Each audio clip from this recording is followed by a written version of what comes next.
Chapter 11th. The arrival at Zanzibar, the English consul, ill will of the inhabitants, the island of Combini, the rainmakers, inflation of the balloon, departure on the 18th of April, the last goodbye, the Victoria.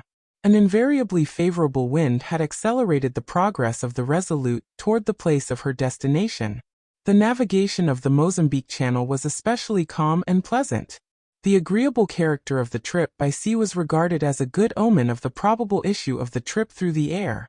Every one looked forward to the hour of arrival, and sought to give the last touch to the doctor's preparations. At length the vessel hove in sight of the town of Zanzibar, upon the island of the same name, and on the 15th of April, at 11 o'clock in the morning, she anchored in the port. The island of Zanzibar belongs to the Imam of Muscat, an ally of France and England, and is undoubtedly his finest settlement. The port is frequented by a great many vessels from the neighboring countries. The island is separated from the African coast only by a channel, the greatest width of which is but 30 miles. It has a large trade in gums, ivory, and above all in ebony, for Zanzibar is the great slave market. Thither converges all the booty captured in the battles which the chiefs of the interior are continually fighting. This traffic extends along the whole eastern coast, and as far as the Nile latitudes. Mr. G. Lejean even reports that he has seen it carried on openly under the French flag. Upon the arrival of the Resolute, the English consul at Zanzibar came on board to offer his services to the doctor, of whose projects the European newspapers had made him aware for a month past. But up to that moment, he had remained with the numerous phalanx of the incredulous. "I doubted," said he, holding out his hand to Dr. Ferguson, "but now I doubt no longer." He invited the doctor, Kennedy, and the faithful Joe, of course, to his own dwelling. Through his courtesy, the doctor was enabled to have knowledge of the various letters that he had received from Captain Speke. The captain and his companions had suffered dreadfully from hunger and bad weather before reaching the Ugogo country. They could advance only with extreme difficulty, and did not expect to be able to communicate again for a long time. "Those are perils and privations which we shall manage to avoid," said the doctor. The baggage of the 3 travelers was conveyed to the consul's residence. Arrangements were made for disembarking the balloon upon the beach at Zanzibar. There was a convenient spot, near the signal mast, close by an immense building, that would serve to shelter it from the east winds. This huge tower, resembling a tun standing on one end, beside which the famous Heidelberg tun would have seemed but a very ordinary barrel, served as a fortification, and on its platform were stationed baluchis, armed with lances. These baluchis are a kind of brawling, good-for-nothing Janissaries.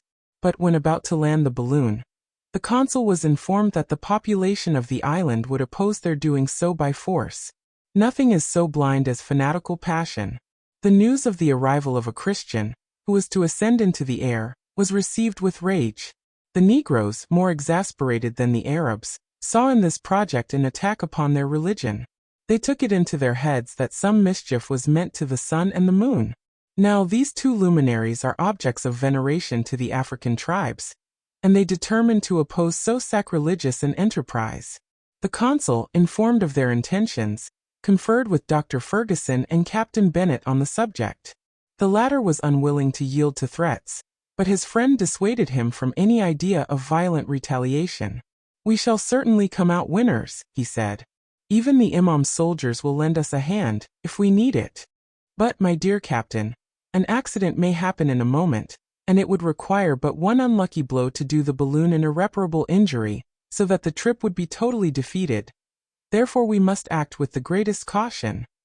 "But what are we to do? If we land on the coast of Africa, we shall encounter the same difficulties. What are we to do?" "Nothing is more simple," replied the consul. "You observe those small islands outside of the port, land your balloon on one of them, surround it with a guard of sailors, and you will have no risk to run." "Just the thing," said the doctor, "and we shall be entirely at our ease in completing our preparations."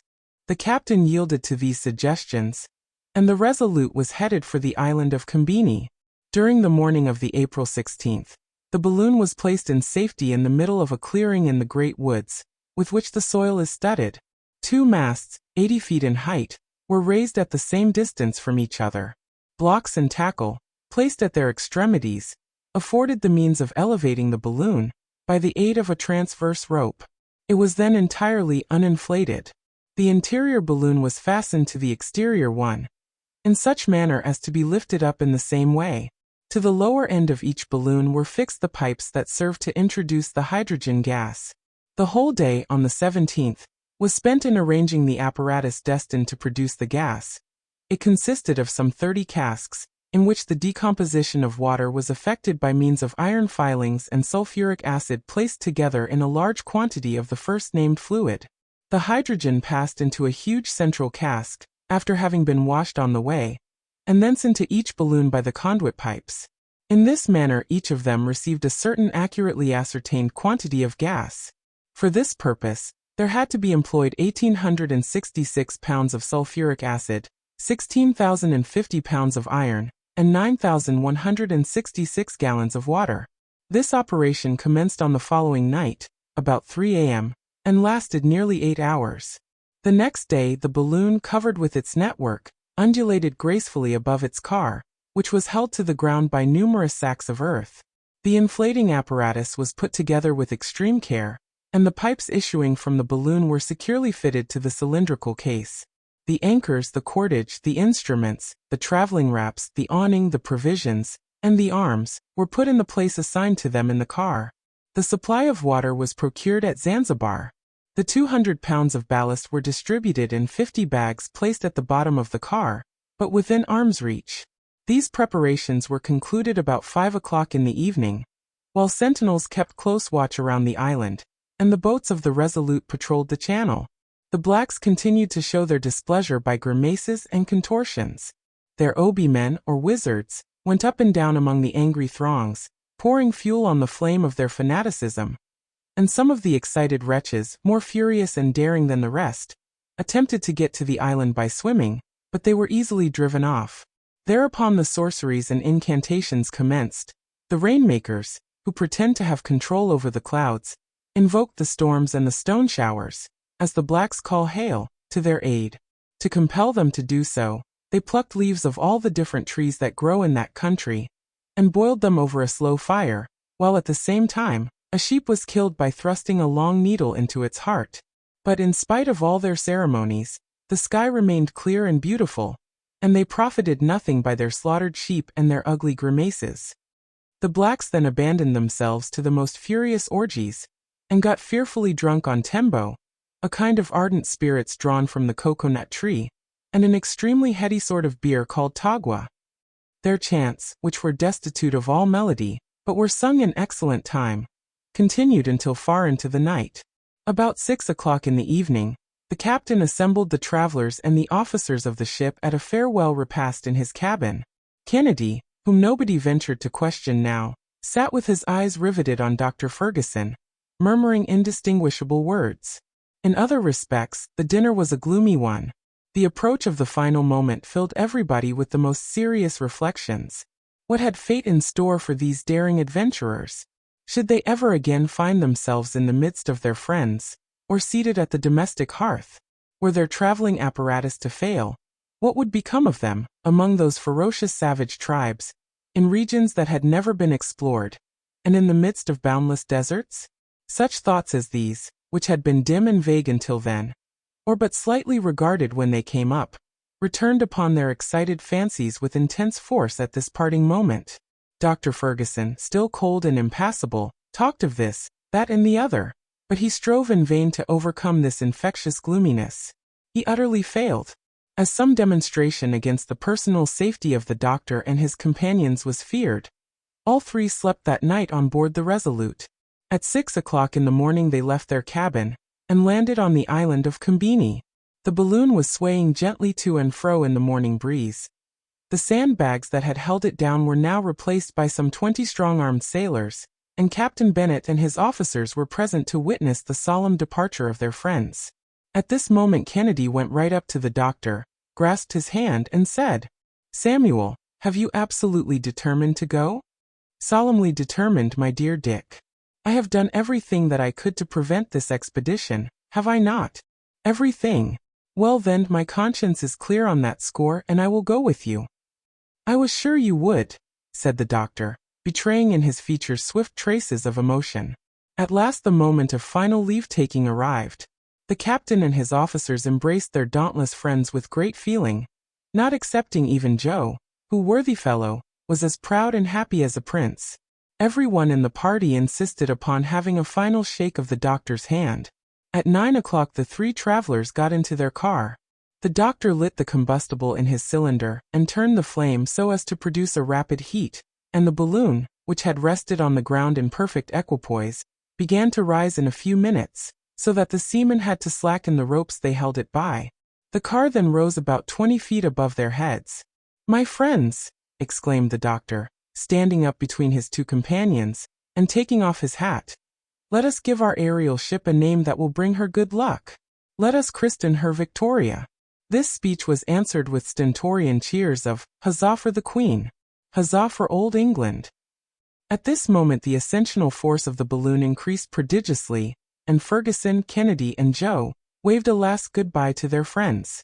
"Let go all!" shouted the doctor, and at the word the Victoria shot rapidly up into the sky, while the four carronades on board the Resolute thundered forth a parting salute in her honor. Chapter 12. Crossing the Strait, the Marima. Dick's remark and Joe's proposition. A recipe for coffee making. The usuramo. The unfortunate mason. Mount Dithumi. The doctor's cards. Night under a nopal. The air was pure, the wind moderate, and the balloon ascended almost perpendicularly to a height of 1,500 feet, as indicated by a depression of 2 inches in the barometric column. At this height a more decided current carried the balloon toward the southwest. What a magnificent spectacle was then outspread beneath the gaze of the travelers! The island of Zanzibar could be seen in its entire extent, marked out by its deeper color upon a vast planisphere. The fields had the appearance of patterns of different colors, and thick clumps of green indicated the groves and thickets.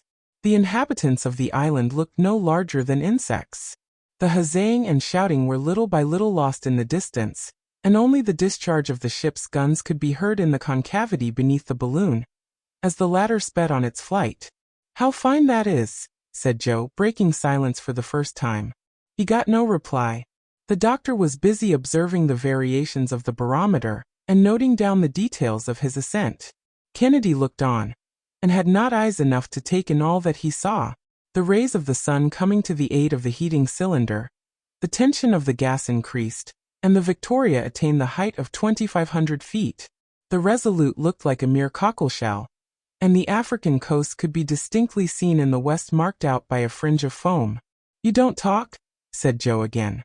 "We are looking," said the doctor, directing his spyglass toward the mainland. "For my part, I must talk." "As much as you please, Joe. Talk as much as you like." And Joe went on alone with a tremendous volley of exclamations. "The O's and the AHS," exploded one after the other, incessantly from his lips. During his passage over the sea the doctor deemed it best to keep at his present elevation. He could thus reconnoiter a greater stretch of the coast. The thermometer and the barometer, hanging up inside of the half-opened awning, were always within sight, and a second barometer suspended outside was to serve during the night watches. At the end of about 2 hours the Victoria, driven along at a speed of a little more than 8 miles, very visibly neared the coast of the mainland. The doctor, thereupon, determined to descend a little nearer to the ground. So he moderated the flame of his cylinder, and the balloon in a few moments had descended to an altitude only 300 feet above the soil. It was then found to be passing just over the Marima country, the name of this part of the eastern coast of Africa. Dense borders of mango trees protected its margin, and the ebb tide disclosed to view their thick roots, chafed and gnawed by the teeth of the Indian Ocean. The sands which, at an earlier period, formed the coastline, rounded away along the distant horizon, and Mount Nguru reared aloft its sharp summit in the northwest.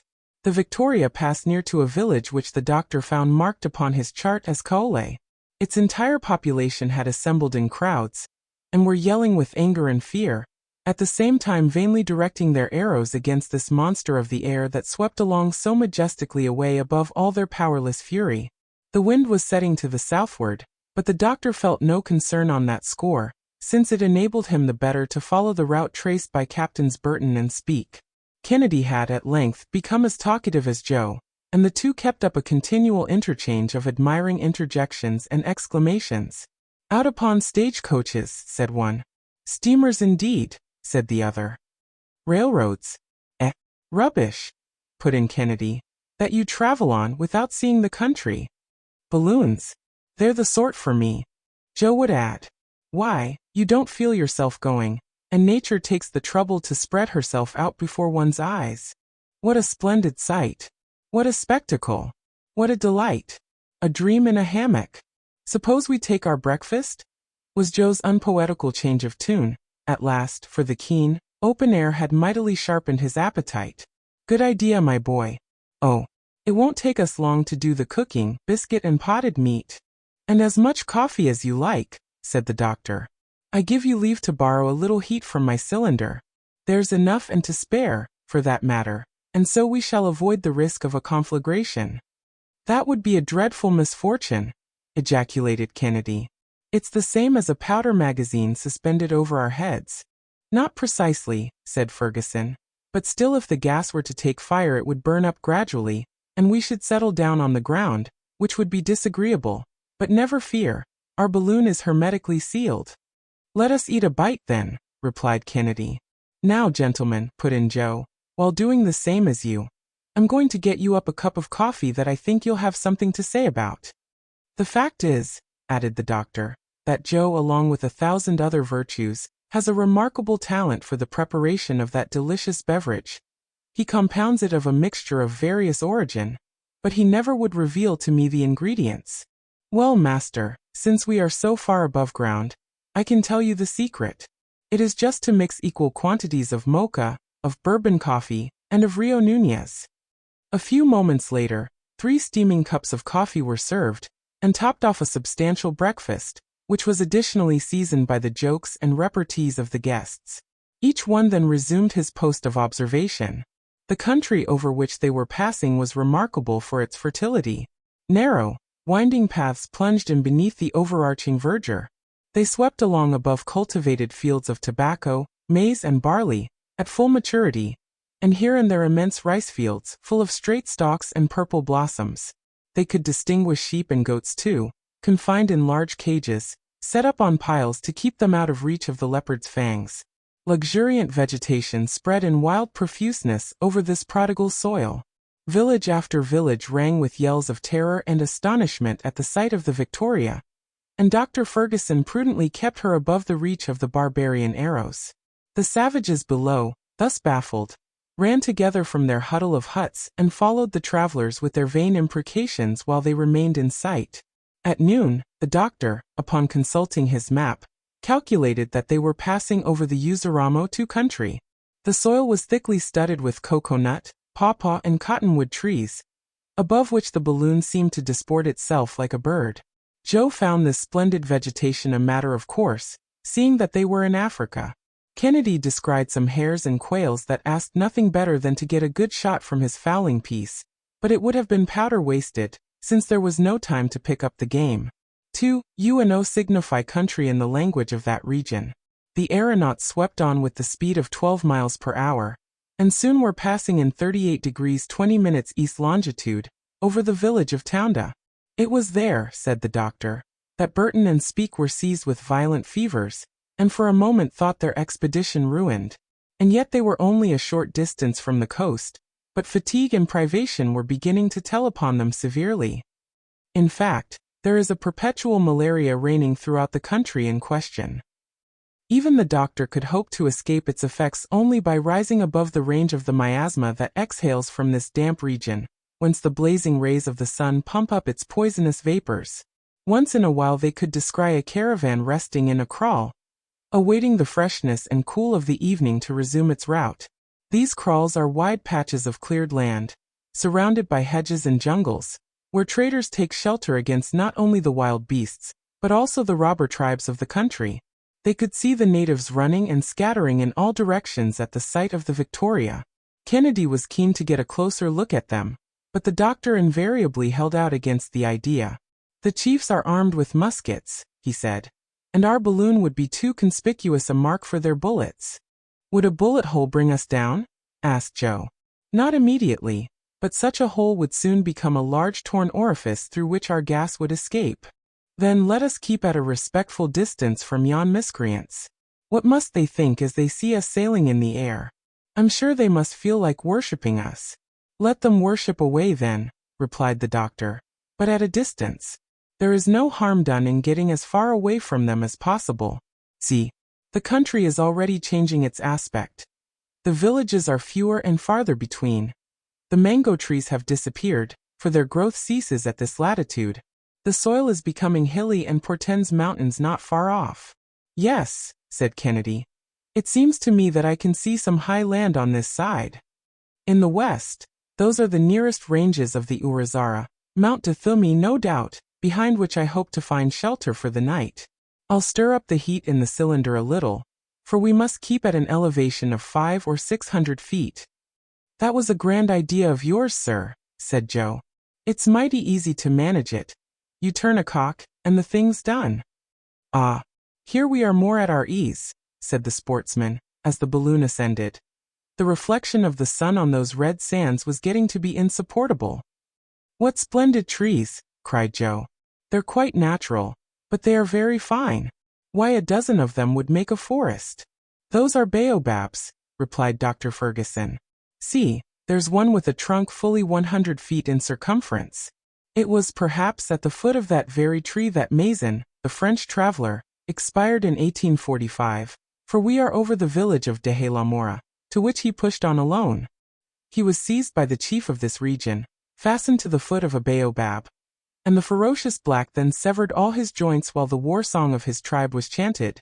He then made a gash in the prisoner's neck, stopped to sharpen his knife, and fairly tore away the poor wretch's head before it had been cut from the body. The unfortunate Frenchman was but 26 years of age. And France has never avenged so hideous a crime, said Kennedy. France did demand satisfaction, and the Sette of Zanzibar did all in his power to capture the murderer, but in vain. I move that we don't stop here, urged Joe. Let us go up, master. Let us go up higher by all means. All the more willingly, Joe, that there is Mount Dathumi right ahead of us. If my calculations be right, we shall have passed it before 7 o'clock in the evening. Shall we not travel at night?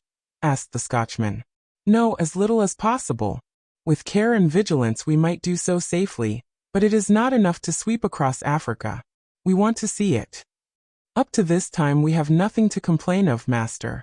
The best cultivated and most fertile country in the world instead of a desert. Believe the geographers after that. Let us wait, Joe.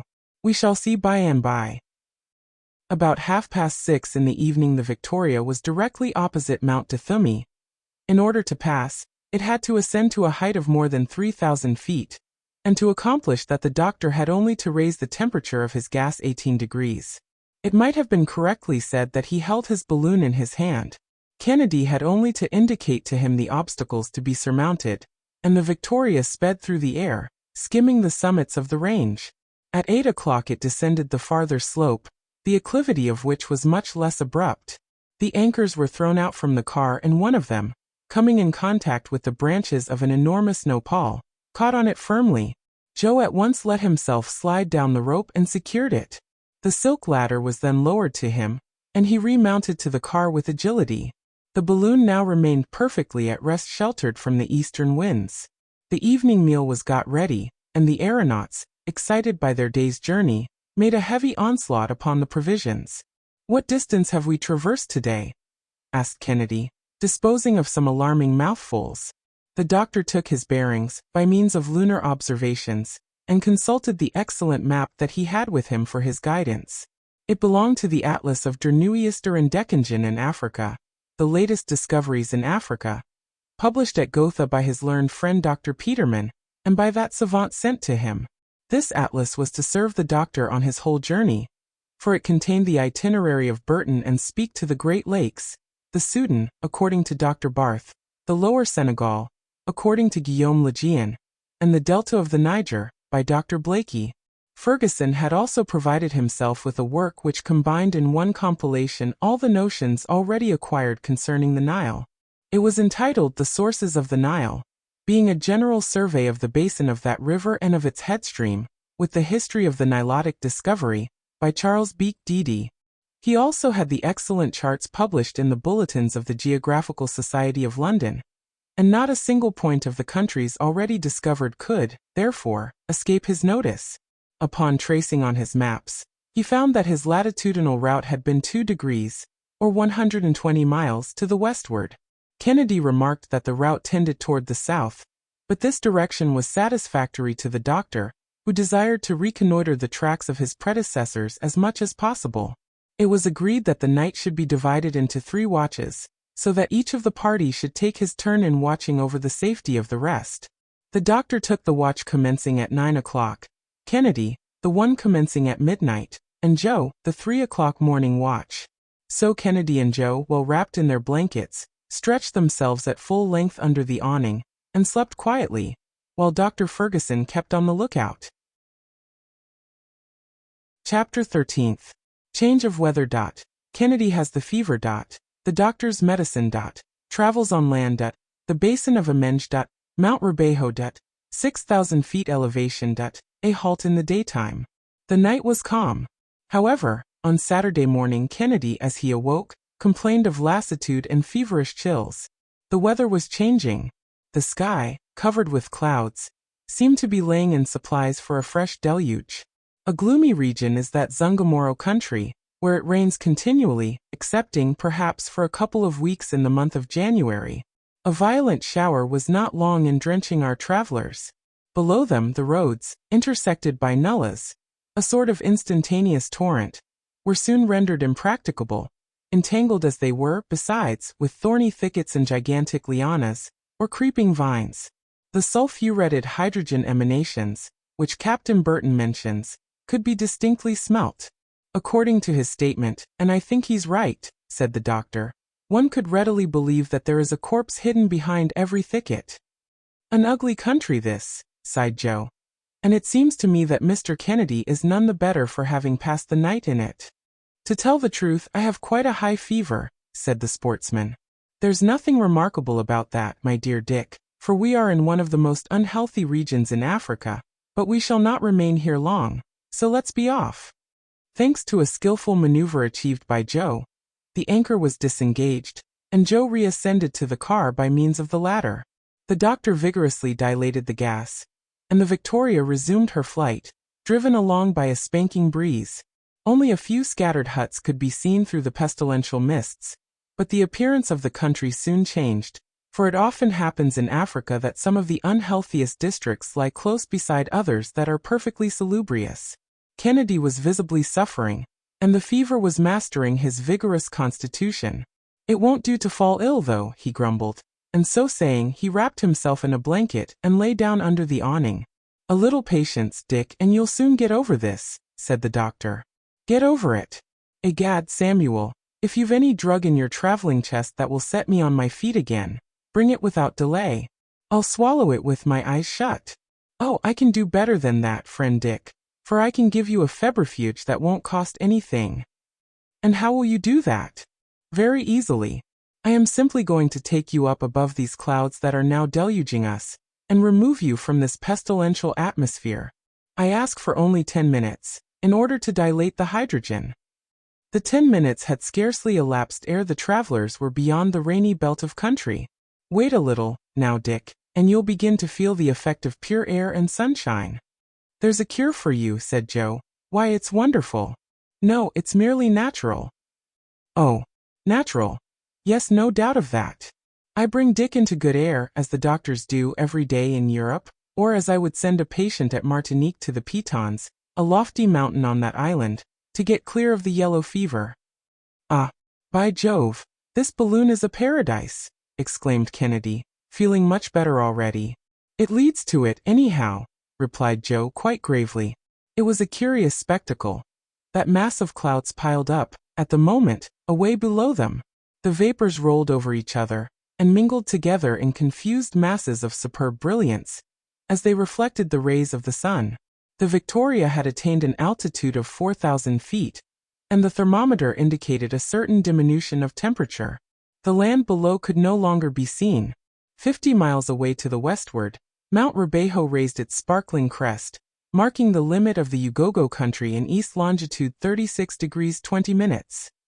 The wind was blowing at the rate of 20 miles an hour, but the aeronauts felt nothing of this increased speed. They observed no jar, and had scarcely any sense of motion at all. 3 hours later, the doctor's prediction was fully verified. Kennedy no longer felt a single shiver of the fever, but partook of some breakfast with an excellent appetite. "That beats sulfate of quinine," said the energetic Scot, with hearty emphasis and much satisfaction. "Positively," said Joe. "This is where I'll have to retire to when I get old." About 10 o'clock in the morning the atmosphere cleared up, the clouds parted, and the country beneath could again be seen, the Victoria meanwhile rapidly descending. Dr. Ferguson was in search of a current that would carry him more to the northeast, and he found it about 600 feet from the ground. The country was becoming more broken, and even mountainous. The Zungomoro district was fading out of sight in the east with the last cocoa-nut trees of that latitude. Ere long, the crests of a mountain range assumed a more decided prominence. A few peaks rose here and there, and it became necessary to keep a sharp lookout for the pointed cones that seemed to spring up every moment.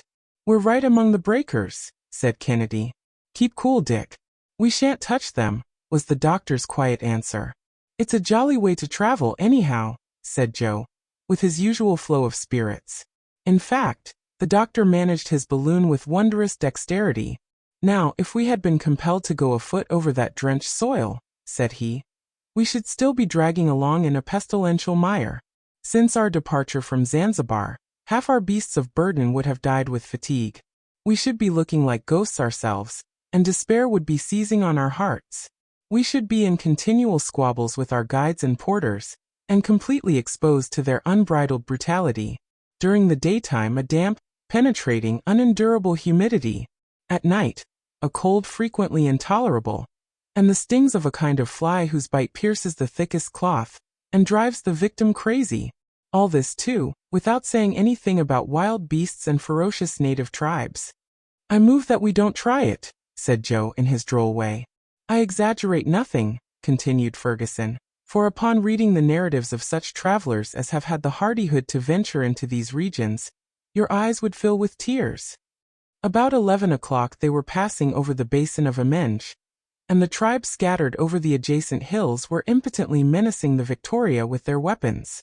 Finally, she sped along as far as the last undulations of the country which precede Rubeho. These form the last and loftiest chain of the mountains of Usagara. The aeronauts took careful and complete note of the orographic conformation of the country. The three ramifications mentioned, of which the Dathumi forms the first link, are separated by immense longitudinal plains. These elevated summits consist of rounded cones, between which the soil is bestrewn with erratic blocks of stone and gravelly boulders. The most abrupt declivity of these mountains confronts the Zanzibar coast, but the western slopes are merely inclined plains. The depressions in the soil are covered with a black, rich loam, on which there is a vigorous vegetation. Various watercourses filter through, toward the east, and work their way onward to flow into the Kingani, in the midst of gigantic clumps of sycamore, tamarind, calabash, and palmyra trees. "Attention," said Dr. Ferguson. "We are approaching Rubeho, the name of which signifies, in the language of the country, the passage of the winds, and we would do well to double its jagged pinnacles at a certain height. If my chart be exact, we are going to ascend to an elevation of 5,000 feet. Shall we often have occasion to reach those far upper belts of the atmosphere?" "Very seldom. The height of the African mountains appears to be quite moderate compared with that of the European and Asiatic ranges, but in any case, our good Victoria will find no difficulty in passing over them." In a very little while, the gas expanded under the action of the heat, and the balloon took a very decided ascensional movement. Besides, the dilation of the hydrogen involved no danger, and only 3/4 of the vast capacity of the balloon was filled when the barometer, by a depression of 8 inches, announced an elevation of 6,000 feet. "Shall we go this high very long?" asked Joe.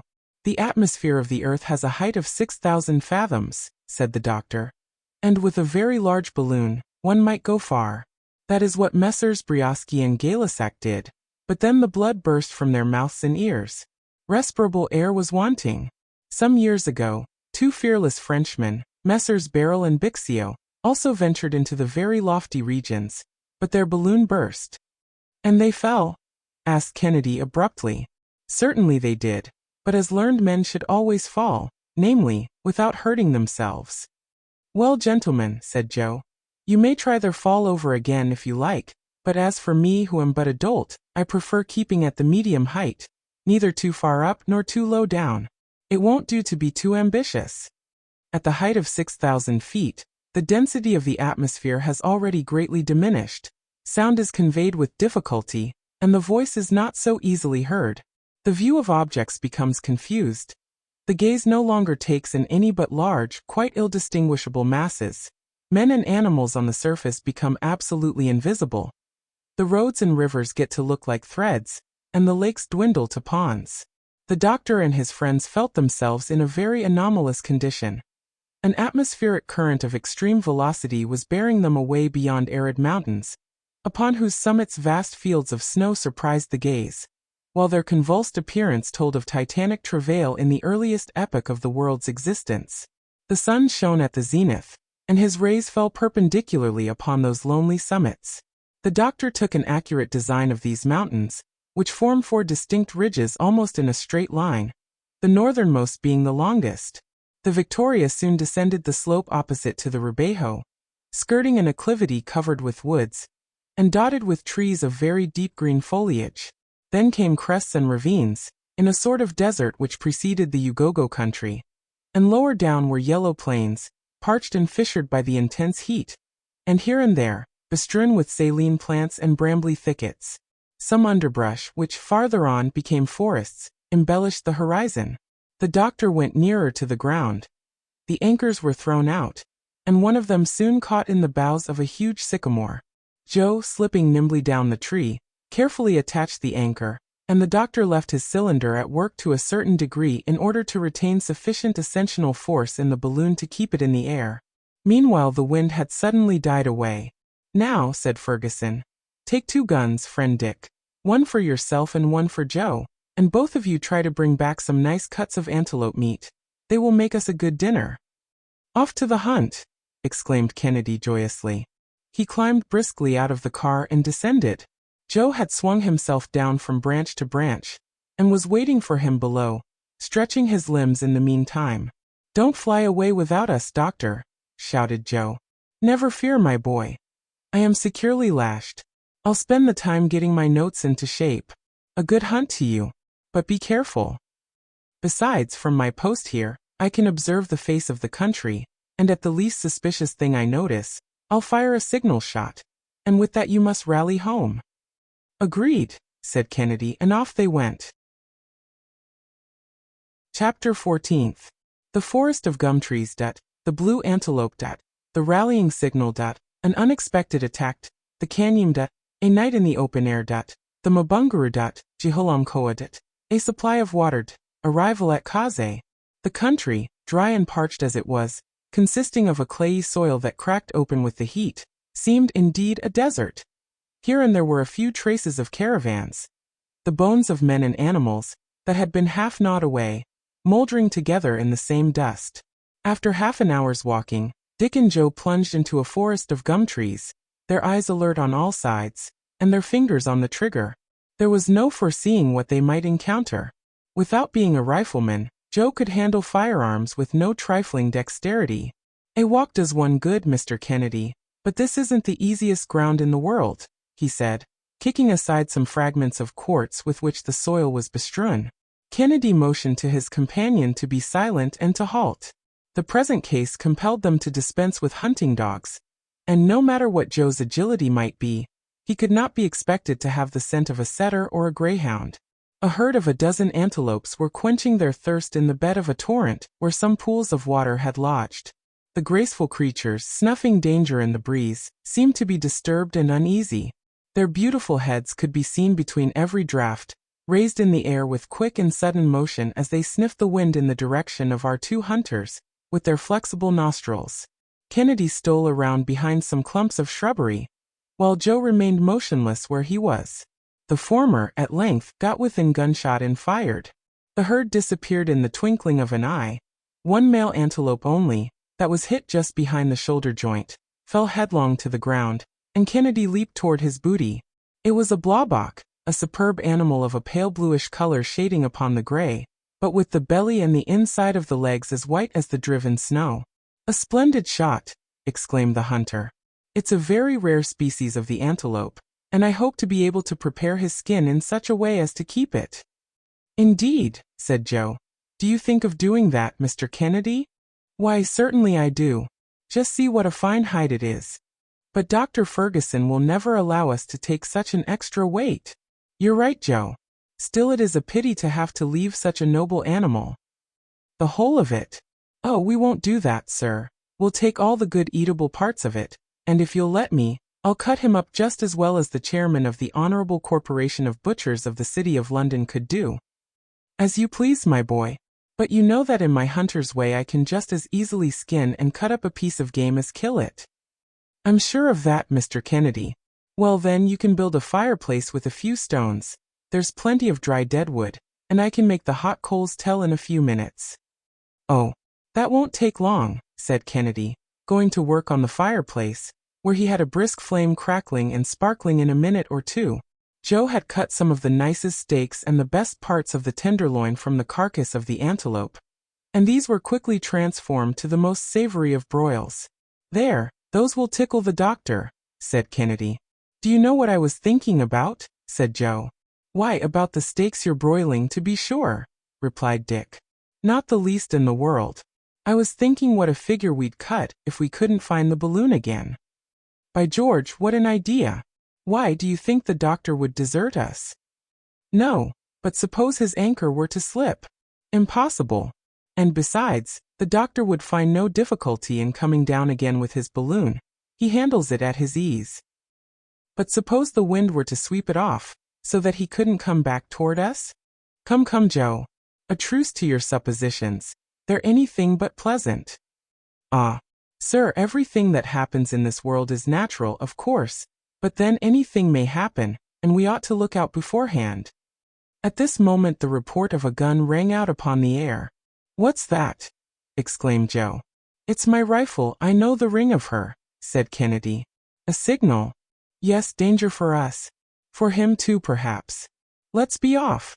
And the hunters, having gathered up the product of their expedition, rapidly made their way back along the path that they had marked by breaking boughs and bushes when they came. The density of the underbrush prevented their seeing the balloon, although they could not be far from it. A second shot was heard. "We must hurry," said Joe. "There. A third report.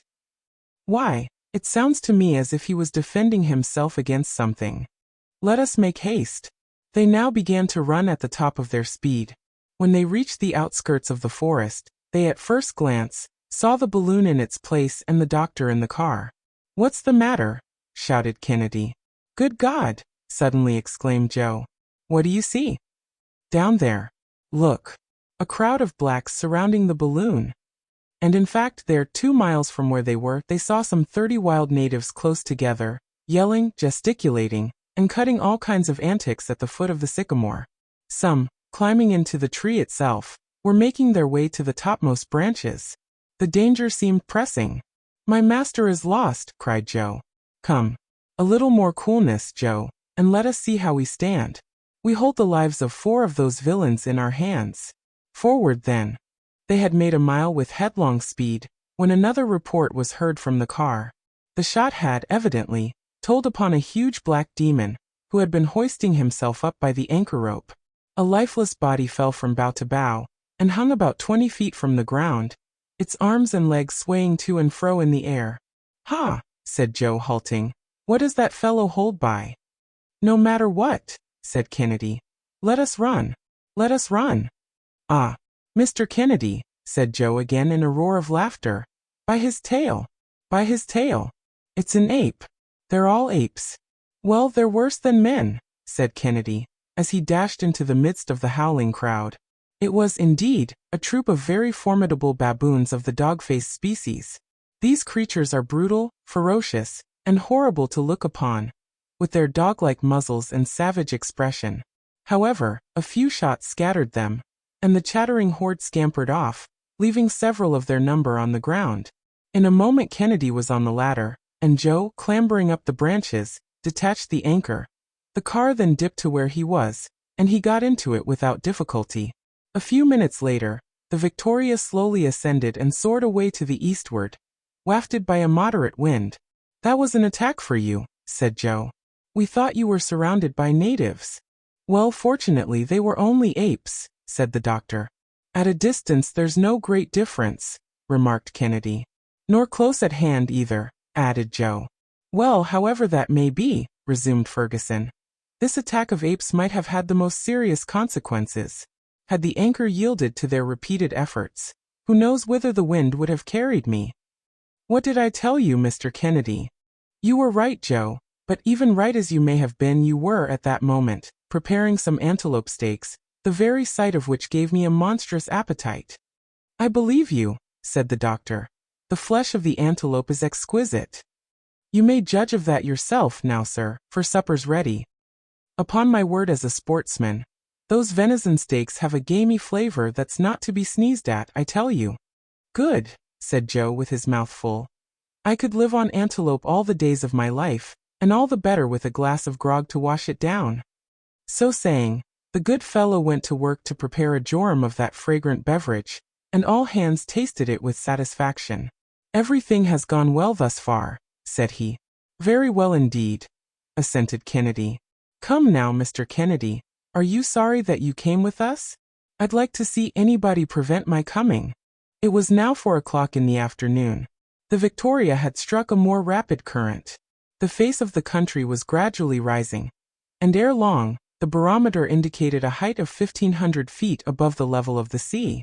The doctor was, therefore, obliged to keep his balloon up by a quite considerable dilation of gas, and the cylinder was hard at work all the time. Toward 7 o'clock, the balloon was sailing over the basin of Canyam. The doctor immediately recognized that immense clearing, 10 miles in extent, with its villages buried in the midst of baobab and calabash trees. It is the residence of one of the sultans of the Ugogo country, where civilization is, perhaps, the least backward. The natives there are less addicted to selling members of their own families, but still, men and animals all live together in round huts, without frames, that look like haystacks. Beyond Canyam the soil becomes arid and stony, but in an hour's journey, in a fertile dip of the soil, vegetation had resumed all its vigor at some distance from Deburu. The wind fell with the close of the day, and the atmosphere seemed to sleep. The doctor vainly sought for a current of air at different heights, and at last, seeing this calm of all nature, he resolved to pass the night afloat, and for greater safety, rose to the height of 1,000 feet, where the balloon remained motionless. The night was magnificent, the heavens glittering with stars, and profoundly silent in the upper air.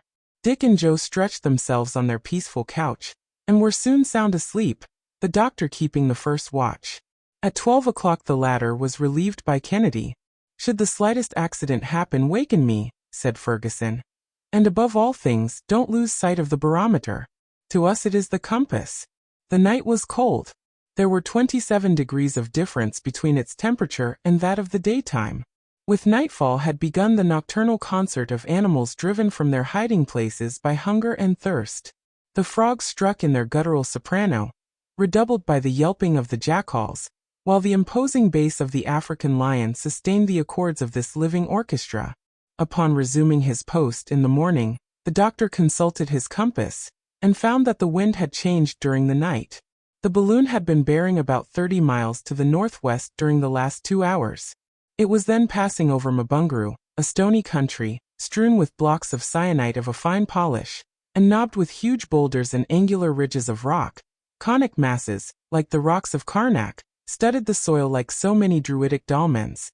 The bones of buffaloes and elephants whitened it here and there, but few trees could be seen, excepting in the east, where there were dense woods, among which a few villages lay half concealed. Toward 7 o'clock they saw a huge round rock nearly 2 miles in extent, like an immense tortoise. "We are on the right track," said Dr. Ferguson. "There's Jiholamkoa, where we must halt for a few minutes.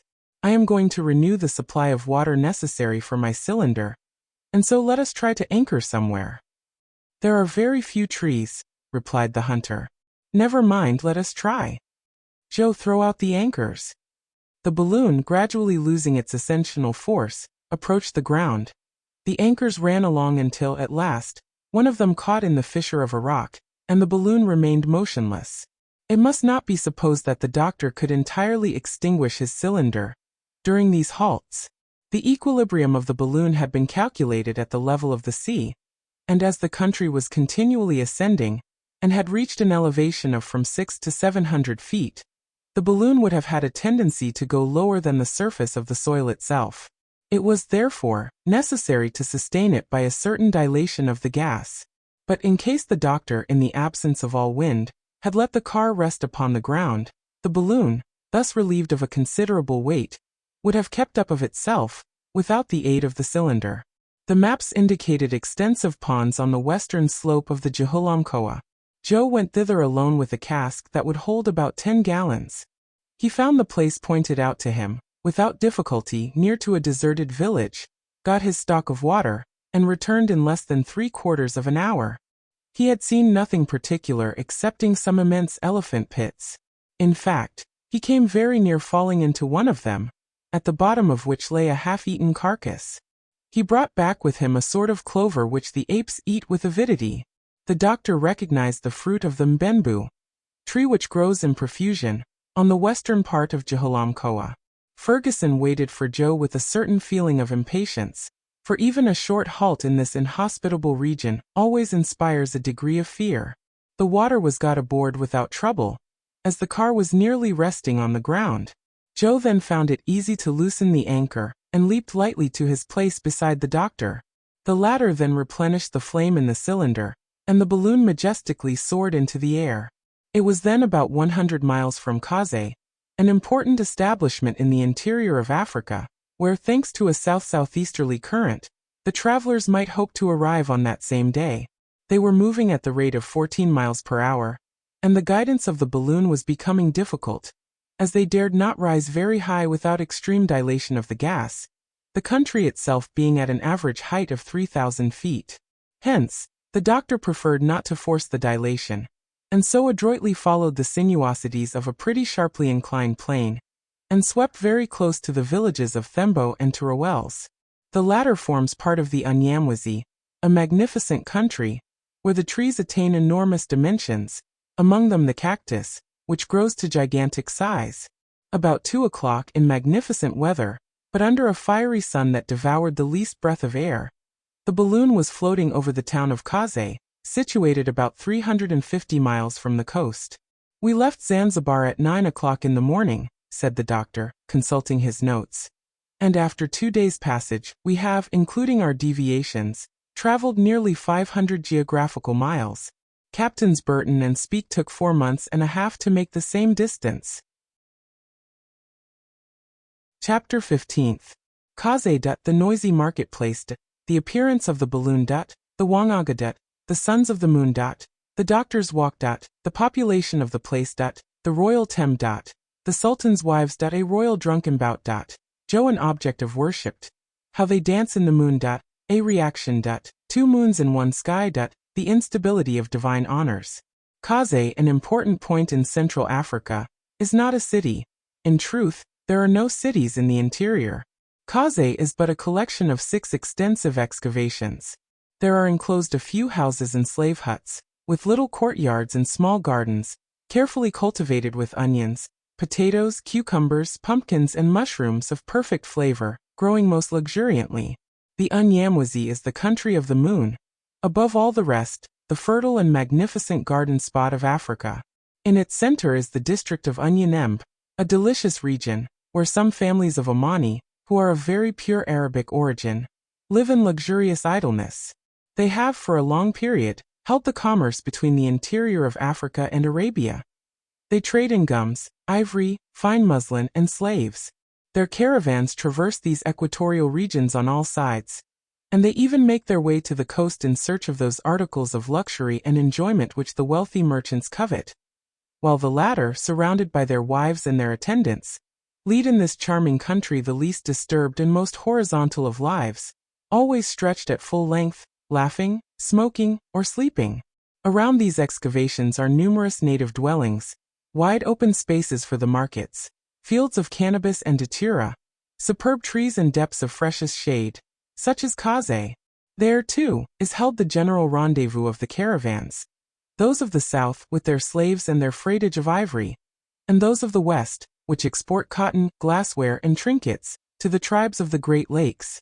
So in the marketplace there reigns perpetual excitement, a nameless hubbub, made up of the cries of mixed-breed porters and carriers, the beating of drums, and the twanging of horns, the neighing of mules, the braying of donkeys, the singing of women, the squalling of children, and the banging of the huge rattan, wielded by the jemadar or leader of the caravans, who beats time to this pastoral symphony. There, spread forth, without regard to order, indeed we may say, in charming disorder, are the showy stuffs, the glass beads, the ivory tusks, the rhinoceros teeth, the shark's teeth, the honey, the tobacco, and the cotton of these regions, to be purchased at the strangest of bargains by customers in whose eyes each article has a price only in proportion to the desire it excites to possess it. All at once this agitation, movement and noise stopped as though by magic. The balloon had just come in sight, far aloft in the sky, where it hovered majestically for a few moments, and then descended slowly, without deviating from its perpendicular. Men, women, children, merchants and slaves, Arabs and Negroes, as suddenly disappeared within the Thames and the huts. "My dear doctor," said Kennedy, "if we continue to produce such a sensation as this, we shall find some difficulty in establishing commercial relations with the people hereabouts." "There's one kind of trade that we might carry on though easily enough," said Joe, "and that would be to go down there quietly, and walk off with the best of the goods, without troubling our heads about the merchants. We'd get rich that way." "Ah," said the doctor, "these natives are a little scared at first, but they won't be long in coming back, either through suspicion or through curiosity." "Do you really think so, doctor?" "Well, we'll see pretty soon. But it wouldn't be prudent to go too near to them, for the balloon is not ironclad, and is therefore not proof against either an arrow or a bullet." "Then you expect to hold a parley with these blacks?" "If we can do so safely, why should we not? There must be some Arab merchants here at Kaze, who are better informed than the rest, and not so barbarous.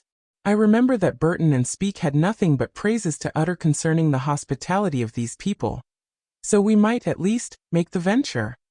The balloon having, meanwhile, gradually approached the ground, one of the anchors lodged in the top of a tree near the marketplace. By this time the whole population had emerged from their hiding places stealthily, thrusting their heads out first. Several Waganga, recognizable by their badges of conical shellwork, came boldly forward. They were the sorcerers of the place. They bore in their girdles small gourds, coated with tallow, and several other articles of witchcraft, all of them, by the way, most professionally filthy. Little by little the crowd gathered beside them. The women and children grouped around them. The drums renewed their deafening uproar. Hands were violently clapped together, and then raised toward the sky. "That's their style of praying," said the doctor. "And if I'm not mistaken, we're going to be called upon to play a great part." "Well, sir, play it. You too, my good Joe. Perhaps you're to be a god." "Well, master, that won't trouble me much. I like a little flattery." At this moment, one of the sorcerers, a Myanga, made a sign, and all the clamor died away into the profoundest silence. He then addressed a few words to the strangers, but in an unknown tongue. Dr. Ferguson, not having understood them, shouted some sentences in Arabic, at a venture, and was immediately answered in that language. The speaker below then delivered himself of a very copious harangue, which was also very flowery and very gravely listened to by his audience. From it the doctor was not slow in learning that the balloon was mistaken for nothing less than the moon in person, and that the amiable goddess in question had condescended to approach the town with her 3 sons, an honor that would never be forgotten in this land so greatly loved by the god of day. The doctor responded, with much dignity, that the moon made her provincial tour every 1,000 years, feeling the necessity of showing herself nearer at hand to her worshippers. He, therefore, begged them not to be disturbed by her presence, but to take advantage of it to make known all their wants and longings. The sorcerer, in his turn, replied that the Sultan, the Mwani, who had been sick for many years, implored the aid of heaven, and he invited the son of the moon to visit him. The doctor acquainted his companions with the invitation. And you are going to call upon this Negro king? Asked Kennedy. Undoubtedly so. These people appear well disposed. The air is calm. There is not a breath of wind, and we have nothing to fear for the balloon. But, what will you do? Be quiet on that score, my dear Dick. With a little medicine, I shall work my way through the affair. Then addressing the crowd he said, The moon, taking compassion on the sovereign who is so dear to the children of Unyamwezi, has charged us to restore him to health. Let him prepare to receive us. The clamor, the songs and demonstrations of all kinds increased twofold, and the whole immense ants' nest of black heads was again in motion. Now, my friends, said Dr. Ferguson, we must look out for everything beforehand. We may be forced to leave this at any moment, unexpectedly, and be off with extra speed. Dick had better remain therefore in the car, and keep the cylinder warm so as to secure a sufficient ascensional force for the balloon. The anchor is solidly fastened, and there is nothing to fear in that respect. I shall descend, and Joe will go with me, only that he must remain at the foot of the ladder. What? Are you going alone into that blackamoor's den? How? Doctor, am I not to go with you? No. I shall go alone. These good folks imagine that the goddess of the moon has come to see them, and their superstition protects me. So have no fear, and each one remain at the post that I have assigned to him. Well, since you wish it, sighed Kennedy. Look closely to the dilation of the gas. Agreed. By this time the shouts of the natives had swelled to double volume as they vehemently implored the aid of the heavenly powers. There, said Joe. They're rather rough in their orders to their good moon and her divine sons. The doctor, equipped with his traveling medicine chest, descended to the ground, preceded by Joe, who kept a straight countenance and looked as grave and knowing as the circumstances of the case required. He then seated himself at the foot of the ladder in the Arab fashion, with his legs crossed under him, and a portion of the crowd collected around him in a circle, at respectful distances. In the meanwhile the doctor, escorted to the sound of savage instruments, and with wild religious dances, slowly proceeded toward the royal tembe, situated a considerable distance outside of the town. It was about 3 o'clock, and the sun was shining brilliantly. In fact, what less could it do upon so grand an occasion? The doctor stepped along with great dignity, the Waganga surrounding him, and keeping off the crowd. He was soon joined by the natural son of the Sultan, a handsomely built young fellow, who according to the custom of the country, was the sole heir of the paternal goods, to the exclusion of the old man's legitimate children.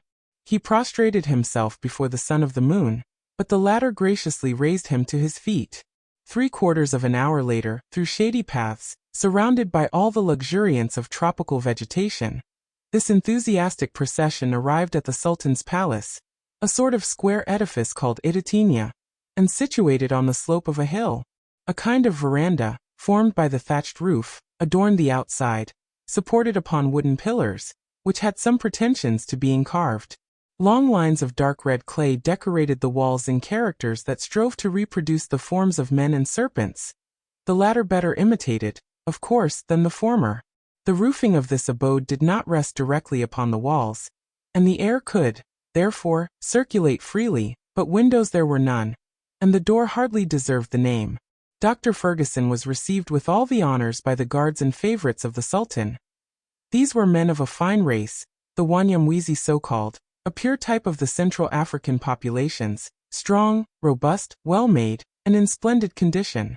Their hair, divided into a great number of small tresses, fell over their shoulders, and by means of black and blue incisions they had tattooed their cheeks from the temples to the mouth. Their ears, frightfully distended, held dangling to them discs of wood and plates of gum copal. They were clad in brilliantly painted cloths, and the soldiers were armed with the saw-toothed war club, the bow and arrows barbed and poisoned with the juice of the euphorbium, the cutlass, the sema, a long saber, also with saw-like teeth, and some small battle-axes. The doctor advanced into the palace, and there, notwithstanding the Sultan's illness, the din which was terrific before, redoubled the instant that he arrived. He noticed, at the lintels of the door, some rabbits' tails and zebras' manes, suspended as talismans. He was received by the whole troop of His Majesty's wives, to the harmonious accords of the upatu, a sort of cymbal made of the bottom of a copper kettle, and to the uproar of the kalindo, a drum 5 feet high, hollowed out from the trunk of a tree, and hammered by the ponderous, horny fists of two jet-black virtuosi. Most of the women were rather good-looking, and they laughed and chattered merrily as they smoked their tobacco and tang in huge black pipes. They seemed to be well made, too, under the long robes that they wore gracefully flung about their persons, and carried a sort of kilt, woven from the fibers of calabash fastened around their girdles. 6 of them were not the least merry of the party, although put aside from the rest, and reserved for a cruel fate. On the death of the Sultan, they were to be buried alive with him, so as to occupy and divert his mind during the period of eternal solitude. Dr. Ferguson, taking in the whole scene at a rapid glance, approached the wooden couch on which the Sultan lay reclining. There he saw a man of about 40, completely brutalized by orgies of every description, and in a condition that left little or nothing to be done. The sickness that had afflicted him for so many years was simply perpetual drunkenness.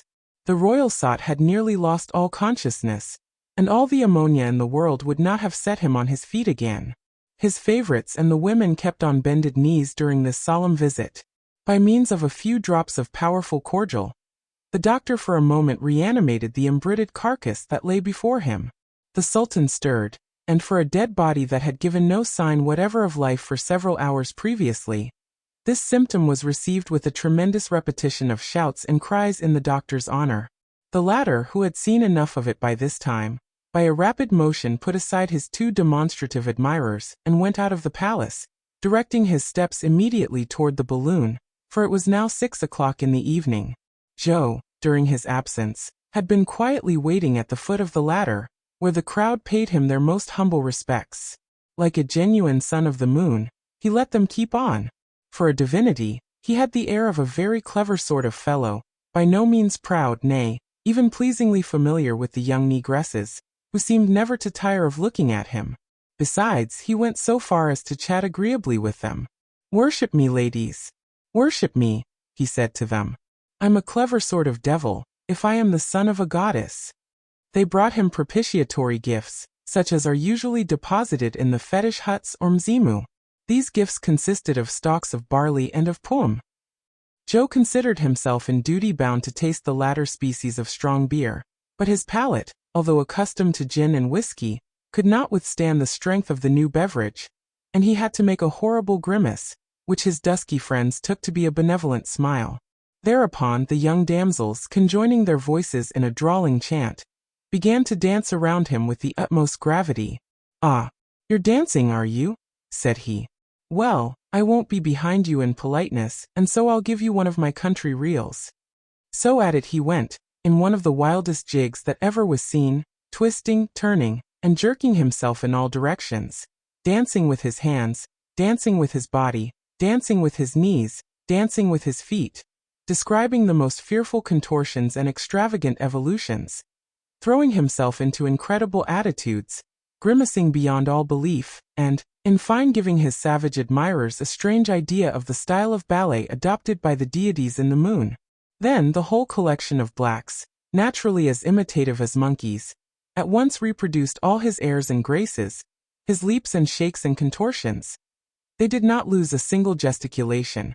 They did not forget an attitude, and the result was such a pandemonium of movement, noise, and excitement, as it would be out of the question even feebly to describe. But in the very midst of the fun, Joe saw the doctor approaching. The latter was coming at full speed, surrounded by a yelling and disorderly throng. The chiefs and sorcerers seemed to be highly excited. They were close upon the doctor's heels, crowding and threatening him. Singular reaction. What had happened? Had the Sultan unluckily perished in the hands of his celestial physician? Kennedy, from his post of observation, saw the danger without knowing what had caused it, and the balloon, powerfully urged by the dilation of the gas, strained and tugged at the ropes that held it as though impatient to soar away. The doctor had got as far as the foot of the ladder.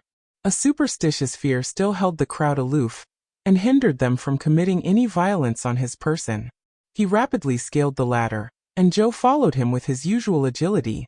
"Not a moment to lose," said the doctor. "Don't attempt to let go the anchor. We'll cut the cord. Follow me." "But what's the matter?" asked Joe, clambering into the car. "What's happened?" questioned Kennedy, rifle in hand. "Look," replied the doctor, pointing to the horizon. Well, ejaculated the Scot. Well, the moon. And in fact there was the moon rising red and magnificent, a globe of fire in a field of blue. It was she indeed, she and the balloon. Both in one sky. Either there were two moons, then, or these strangers were impostors, designing scamps, false deities. Such were the very natural reflections of the crowd, and hence the reaction in their feelings. Joe could not, for the life of him, keep in a roar of laughter, and the population of Kaze, comprehending that their prey was slipping through their clutches, set up prolonged howlings, aiming, the while, their bows and muskets at the balloon. But one of the sorcerers made a sign, and all the weapons were lowered. He then began to climb into the tree, intending to seize the rope and bring the machine to the ground. Joe leaned out with the hatchet ready. "Shall I cut away?" said he. "No, wait a moment," replied the doctor. "But this black. We may, perhaps, save our anchor, and I hold a great deal by that. There'll always be time enough to cut loose."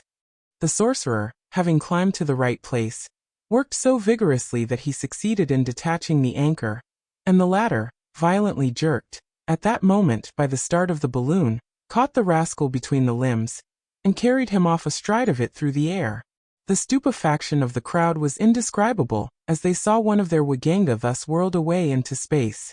"Huzzah!" roared Joe as the balloon, thanks to its ascensional force, shot up higher into the sky, with increased rapidity. "He holds on well," said Kennedy. "A little trip will do him good." "Shall we let this darkid drop all at once?" inquired Joe. "Oh no," replied the doctor. "We'll let him down easily, and I warrant me that, after such an adventure, the power of the wizard will be enormously enhanced in the sight of his comrades." "Why, I wouldn't put it past them to make a god of him," said Joe with a laugh. The Victoria, by this time, had risen to the height of 1,000 feet, and the black hung to the rope with desperate energy. He had become completely silent, and his eyes were fixed, for his terror was blended with amazement. A light west wind was sweeping the balloon right over the town, and far beyond it.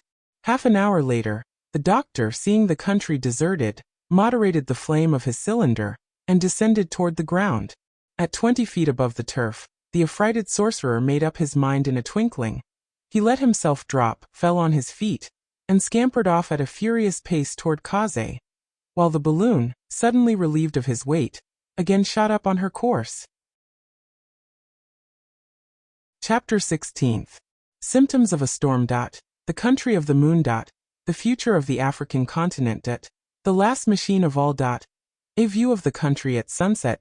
Flora and fauna. The tempest. The zone of fire. The starry heavens. "See," said Joe, "what comes of playing the sons of the moon without her leave. She came near serving us an ugly trick.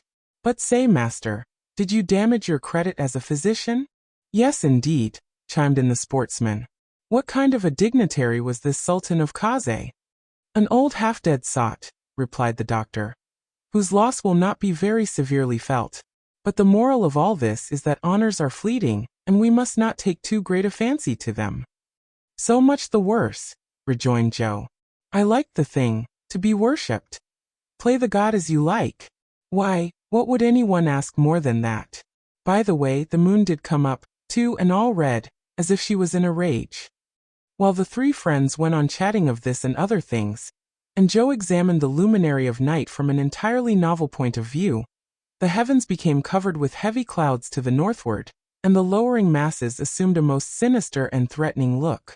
Quite a smart breeze, found about 300 feet from the earth, drove the balloon toward the north-northeast, and above it the blue vault was clear, but the atmosphere felt close and dull. The aeronauts found themselves, at about 8 in the evening, in 32 degrees 40 minutes east longitude, and 4 degrees 17 minutes latitude. The atmospheric currents, under the influence of a tempest not far off, were driving them at the rate of from 30 to 35 miles an hour. The undulating and fertile plains of Mfuto were passing swiftly beneath them. The spectacle was one worthy of admiration, and admire it they did. "We are now right in the country of the moon," said Dr. Ferguson, "for it has retained the name that antiquity gave it, undoubtedly, because the moon has been worshipped there in all ages. It is really a superb country." It would be hard to find more splendid vegetation. If we found the like of it around London, it would not be natural, but it would be very pleasant, put in Joe. Why is it that such savage countries get all these fine things? And who knows, said the doctor, that this country may not, one day, become the center of civilization? The races of the future may repair hither, when Europe shall have become exhausted in the effort to feed her inhabitants. Do you think so, really? Asked Kennedy. Undoubtedly, my dear Dick. Just note the progress of events.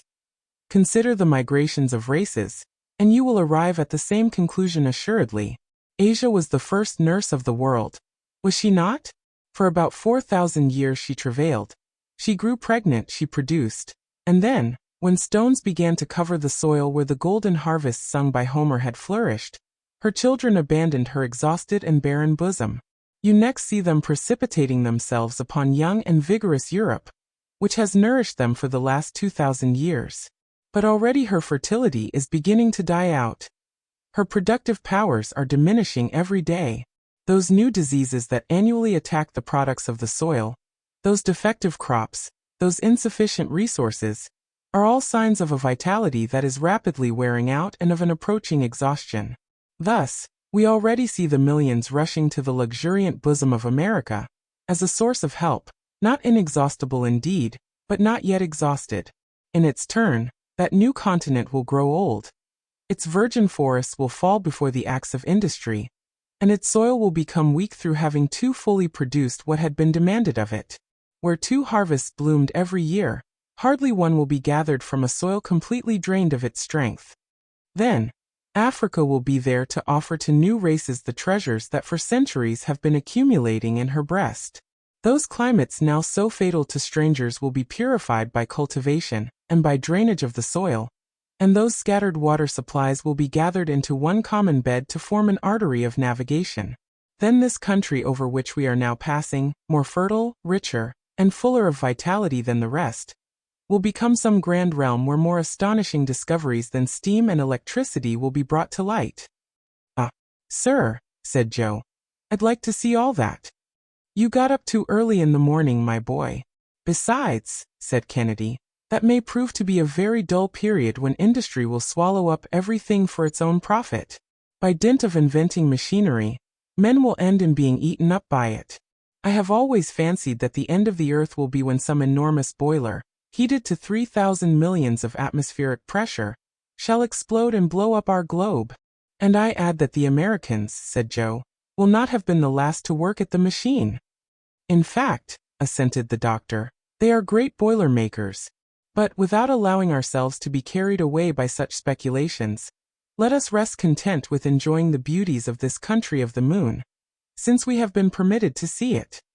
The sun, darting his last rays beneath the masses of heaped-up cloud, adorned with a crest of gold the slightest inequalities of the ground below, gigantic trees, arborescent bushes, mosses on the even surface, all had their share of this luminous effulgence. The soil slightly undulating, here and there rose into little conical hills. There were no mountains visible on the horizon. Immense brambly palisades, impenetrable hedges of thorny jungle, separated the clearings dotted with numerous villages, and immense euphorbiae surrounded them with natural fortifications, interlacing their trunks with the coral-shaped branches of the shrubbery and undergrowth. Ere long, the Malagazari, the chief tributary of Lake Tanganyika, was seen winding between heavy thickets of verdure, offering an asylum to many watercourses that spring from the torrents formed in the season of freshets, or from ponds hollowed in the clayey soil. To observers looking from a height, it was a chain of waterfalls thrown across the whole western face of the country. Animals with huge humps were feeding in the luxuriant prairies, and were half hidden sometimes in the tall grass. Spreading forests in bloom redolent of spicy perfumes presented themselves to the gaze like immense bouquets. But in these bouquets lions, leopards, hyenas, and tigers were then crouching for shelter from the last hot rays of the setting sun. From time to time, an elephant made the tall tops of the undergrowth sway to and fro, and you could hear the crackling of huge branches as his ponderous ivory tusks broke them in his way. "What a sporting country!" exclaimed Dick, unable longer to restrain his enthusiasm. "Why, a single ball fired at random into those forests would bring down game worthy of it." Suppose we try it once. No, my dear Dick. The night is close at hand, a threatening night with a tempest in the background. And the storms are awful in this country, where the heated soil is like one vast electric battery. You are right, sir, said Joe. The heat has got to be enough to choke one, and the breeze has died away. One can feel that something's coming. The atmosphere is saturated with electricity, replied the doctor. Every living creature is sensible that this state of the air portends a struggle of the elements, and I confess that I never before was so full of the fluid myself. Well then, suggested Dick, would it not be advisable to alight? On the contrary, Dick, I'd rather go up, only that I am afraid of being carried out of my course by these countercurrents contending in the atmosphere. Have you any idea, then, of abandoning the route that we have followed since we left the coast? If I can manage to do so, replied the doctor, I will turn more directly northward, by from 7 to 8 degrees. I shall then endeavor to ascend toward the presumed latitudes of the sources of the Nile. Perhaps we may discover some traces of Captain Speke's expedition or of M. de Huyglin's caravan. Unless I am mistaken, we are at 32 degrees 40 minutes east longitude, and I should like to ascend directly north of the equator. Look there, exclaimed Kennedy suddenly. See those hippopotami sliding out of the pools, those masses of blood-colored flesh, and those crocodiles snuffing the air aloud. They're choking, ejaculated Joe. Ah, what a fine way to travel this is, and how one can snap his fingers at all that vermin. Doctor, Mr. Kennedy, see those packs of wild animals hurrying along close together. There are fully 200. Those are wolves. No, Joe, not wolves but wild dogs, a famous breed that does not hesitate to attack the lion himself. They are the worst customers a traveler could meet, for they would instantly tear him to pieces. Well, it isn't Joe that'll undertake to muzzle them, responded that amiable youth. After all, though, if that's the nature of the beast, we mustn't be too hard on them for it.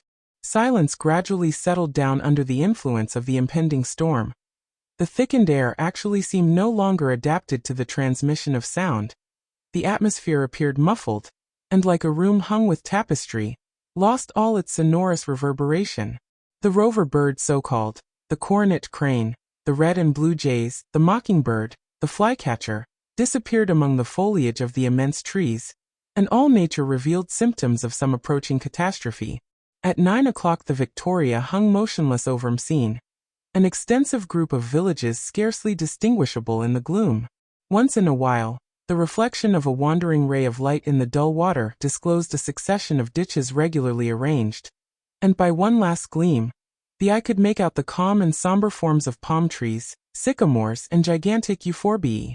I am stifling, said the Scot, inhaling, with all the power of his lungs, as much as possible of the rarefied air. We are not moving an inch. Let us descend. But the tempest, said the doctor, with much uneasiness. If you are afraid of being carried away by the wind, it seems to me that there is no other course to pursue. Perhaps the storm won't burst tonight, said Joe. The clouds are very high. That is just the thing that makes me hesitate about going beyond them. We should have to rise still higher, lose sight of the earth, and not know all night whether we were moving forward or not, or in what direction we were going. Make up your mind, dear doctor, for time presses. It's a pity that the wind has fallen, said Joe again. It would have carried us clear of the storm. It is indeed a pity, my friends, rejoined the doctor. The clouds are dangerous for us. They contain opposing currents which might catch us in their eddies, and lightnings that might set on fire. Again, those perils avoided, the force of the tempest might hurl us to the ground, were we to cast our anchor in the treetops. Then what shall we do? Well, we must try to get the balloon into a medium zone of the atmosphere, and there keep her suspended between the perils of the heavens and those of the earth. We have enough water for the cylinder, and our 200 pounds of ballast are untouched. In case of emergency I can use them. We will keep watch with you, said the hunter.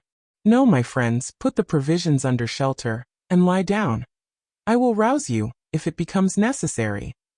But master, wouldn't you do well to take some rest yourself, as there's no danger close on us just now? Insisted poor Joe. No, thank you, my good fellow, I prefer to keep awake. We are not moving, and should circumstances not change, we'll find ourselves tomorrow in exactly the same place. Good night then, sir. Good night, if you can only find it so. Kennedy and Joe stretched themselves out under their blankets, and the doctor remained alone in the immensity of space. However, the huge dome of clouds visibly descended, and the darkness became profound.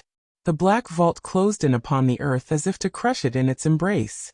All at once a violent, rapid, incisive flash of lightning pierced the gloom, and the rent it made had not closed ere a frightful clap of thunder shook the celestial depths. Up! Up! Turn out! Shouted Ferguson. The two sleepers, aroused by the terrible concussion, were at the doctor's orders in a moment. Shall we descend? Said Kennedy. No. The balloon could not stand it. Let us go up before those clouds dissolve in water, and the wind is let loose. And so saying, the doctor actively stirred up the flame of the cylinder, and turned it on the spirals of the serpentine siphon. The tempests of the tropics develop with a rapidity equaled only by their violence. A second flash of lightning rent the darkness, and was followed by a score of others in quick succession. The sky was crossed and dotted, like the zebra's hide, with electric sparks, which danced and flickered beneath the great drops of rain.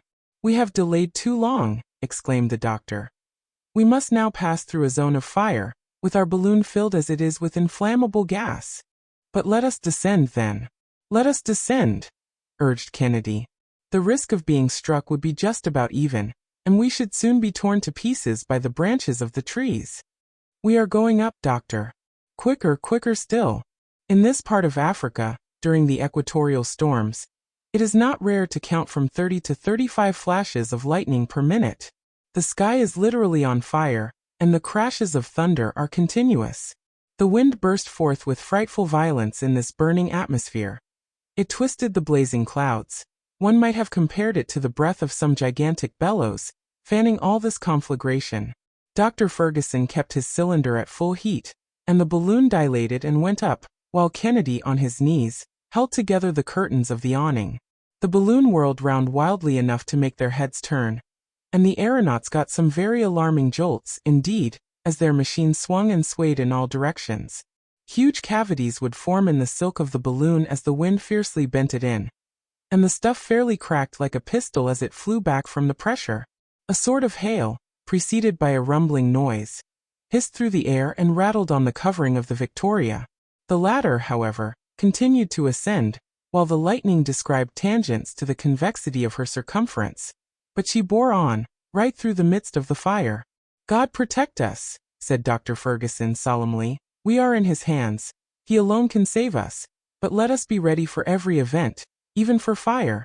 Our fall could not be very rapid. The doctor's voice could scarcely be heard by his companions, but they could see his countenance calm as ever even amid the flashing of the lightnings. He was watching the phenomena of phosphorescence produced by the fires of St. Elmo, that were now skipping to and fro along the network of the balloon. The latter whirled and swung, but steadily ascended, and ere the hour was over, it had passed the stormy belt. The electric display was going on below it like a vast crown of artificial fireworks suspended from the car. Then they enjoyed one of the grandest spectacles that nature can offer to the gaze of man. Below them, the tempest; above them, the starry firmament, tranquil, mute, impassable, with the moon projecting her peaceful rays over these angry clouds. Dr. Ferguson consulted the barometer. It announced 12,000 feet of elevation. It was then 11 o'clock at night. Thank heaven, all danger is past. All we have to do now is to keep ourselves at this height, said the doctor. It was frightful, remarked Kennedy. Oh, said Joe. It gives a little variety to the trip, and I'm not sorry to have seen a storm from a trifling distance up in the air. It's a fine sight. Chapter 17. The mountains of the moon. An ocean of verdure. They cast anchored. The towing elephant, a running fire. Death of the monster. The field oven. A meal on the grass. A night on the ground. About 4 in the morning, Monday, the sun reappeared in the horizon.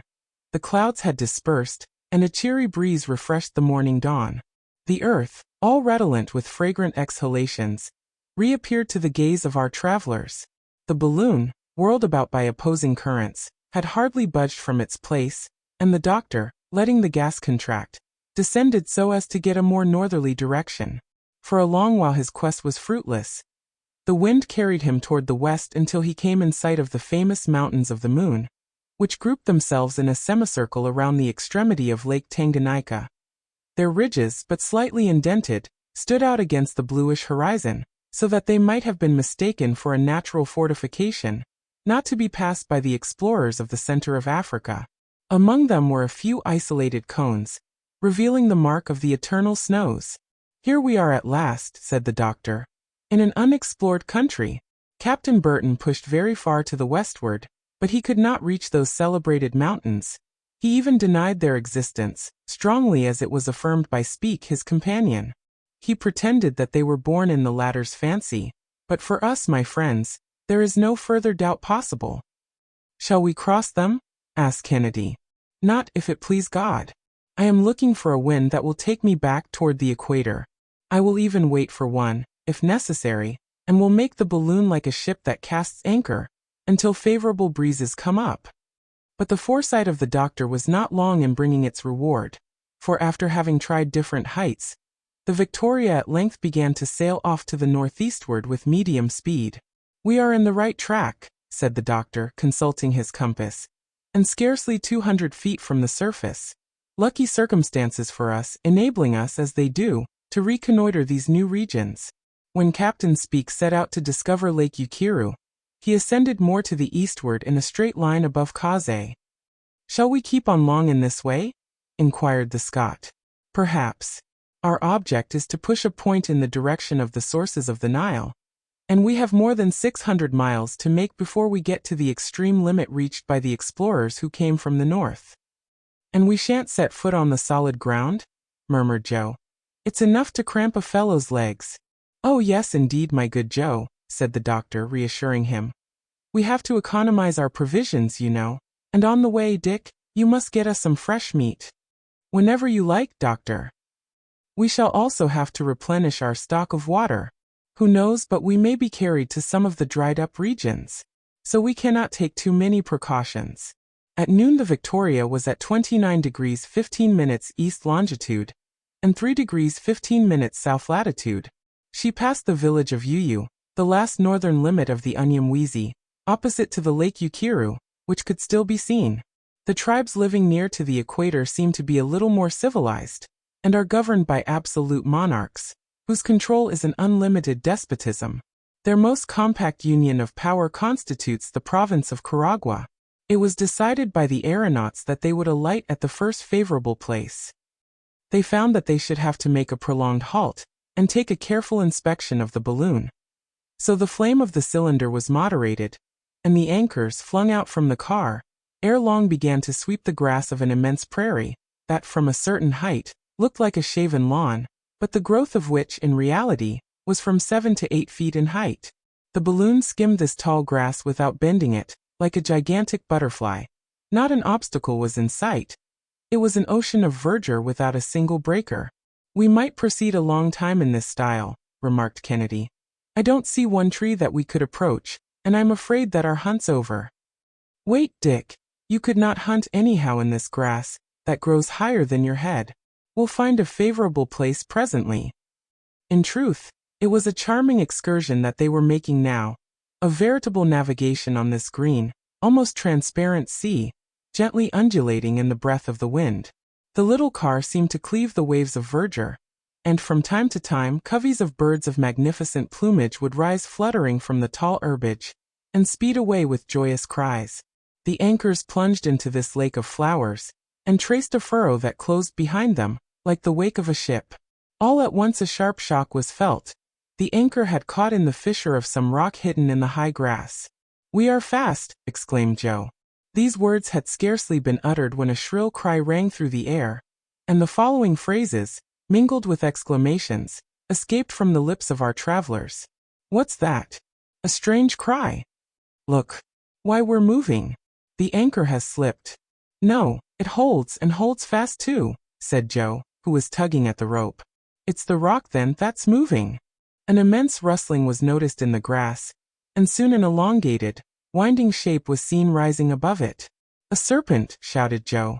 A serpent, repeated Kennedy, handling his rifle. No, said the doctor. It's an elephant's trunk. An elephant, Samuel? And as Kennedy said this, he drew his rifle to his shoulder. Wait, Dick, wait. That's a fact. The animal's towing us. And in the right direction, Joe, in the right direction. The elephant was now making some headway, and soon reached a clearing where his whole body could be seen. By his gigantic size, the doctor recognized a male of a superb species. He had 2 whitish tusks, beautifully curved, and about 8 feet in length, and in these the shanks of the anchor had firmly caught. The animal was vainly trying with his trunk to disengage himself from the rope that attached him to the car. Get up! Go ahead, old fellow, shouted Joe with delight, doing his best to urge this rather novel team. Here is a new style of traveling. No more horses for me. An elephant, if you please.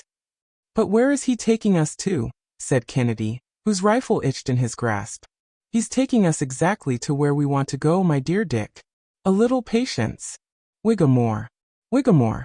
As the Scotch country folks say, shouted Joe in high glee. Gee up. Gee up there.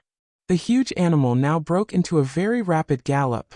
He flung his trunk from side to side, and his monstrous bounds gave the car several rather heavy thumps. Meanwhile the doctor stood ready, hatchet in hand, to cut the rope, should need arise. But, said he, we shall not give up our anchor until the last moment. This drive, with an elephant for the team, lasted about an hour and a half. Yet the animal did not seem in the least fatigued. These immense creatures can go over a great deal of ground, and from one day to another, are found at enormous distances from where they were last seen, like the whales, whose mass and speed they rival. In fact, said Joe, it's a whale that we have harpooned, and we're only doing just what whalemen do when out fishing. But a change in the nature of the ground compelled the doctor to vary his style of locomotion. A dense grove of commodores was descried on the horizon, about 3 miles away, on the north of the prairie, so it became necessary to detach the balloon from its draft animal at last. Kennedy was entrusted with the job of bringing the elephant to a halt. He drew his rifle to his shoulder, but his position was not favorable to a successful shot, so that the first ball fired flattened itself on the animal's skull, as it would have done against an iron plate. The creature did not seem in the least troubled by it, but at the sound of the discharge he had increased his speed, and now was going as fast as a horse at full gallop. The deuce! Ejaculated Kennedy. What a solid head, commented Joe. We'll try some conical balls behind the shoulder joint, said Kennedy, reloading his rifle with care. In another moment he fired. The animal gave a terrible cry, but went on faster than ever. Come, said Joe, taking aim with another gun. I must help you or we'll never end it. And now 2 balls penetrated the creature's side. The elephant halted, lifted his trunk, and resumed his run toward the wood with all his speed. He shook his huge head, and the blood began to gush from his wounds. Let us keep up our fire, Mr. Kennedy. And a continuous fire, too, urged the doctor, for we are close on the woods. 10 shots more were discharged. The elephant made a fearful bound. The car and balloon cracked as though everything were going to pieces, and the shock made the doctor drop his hatchet on the ground. The situation was thus rendered really very alarming.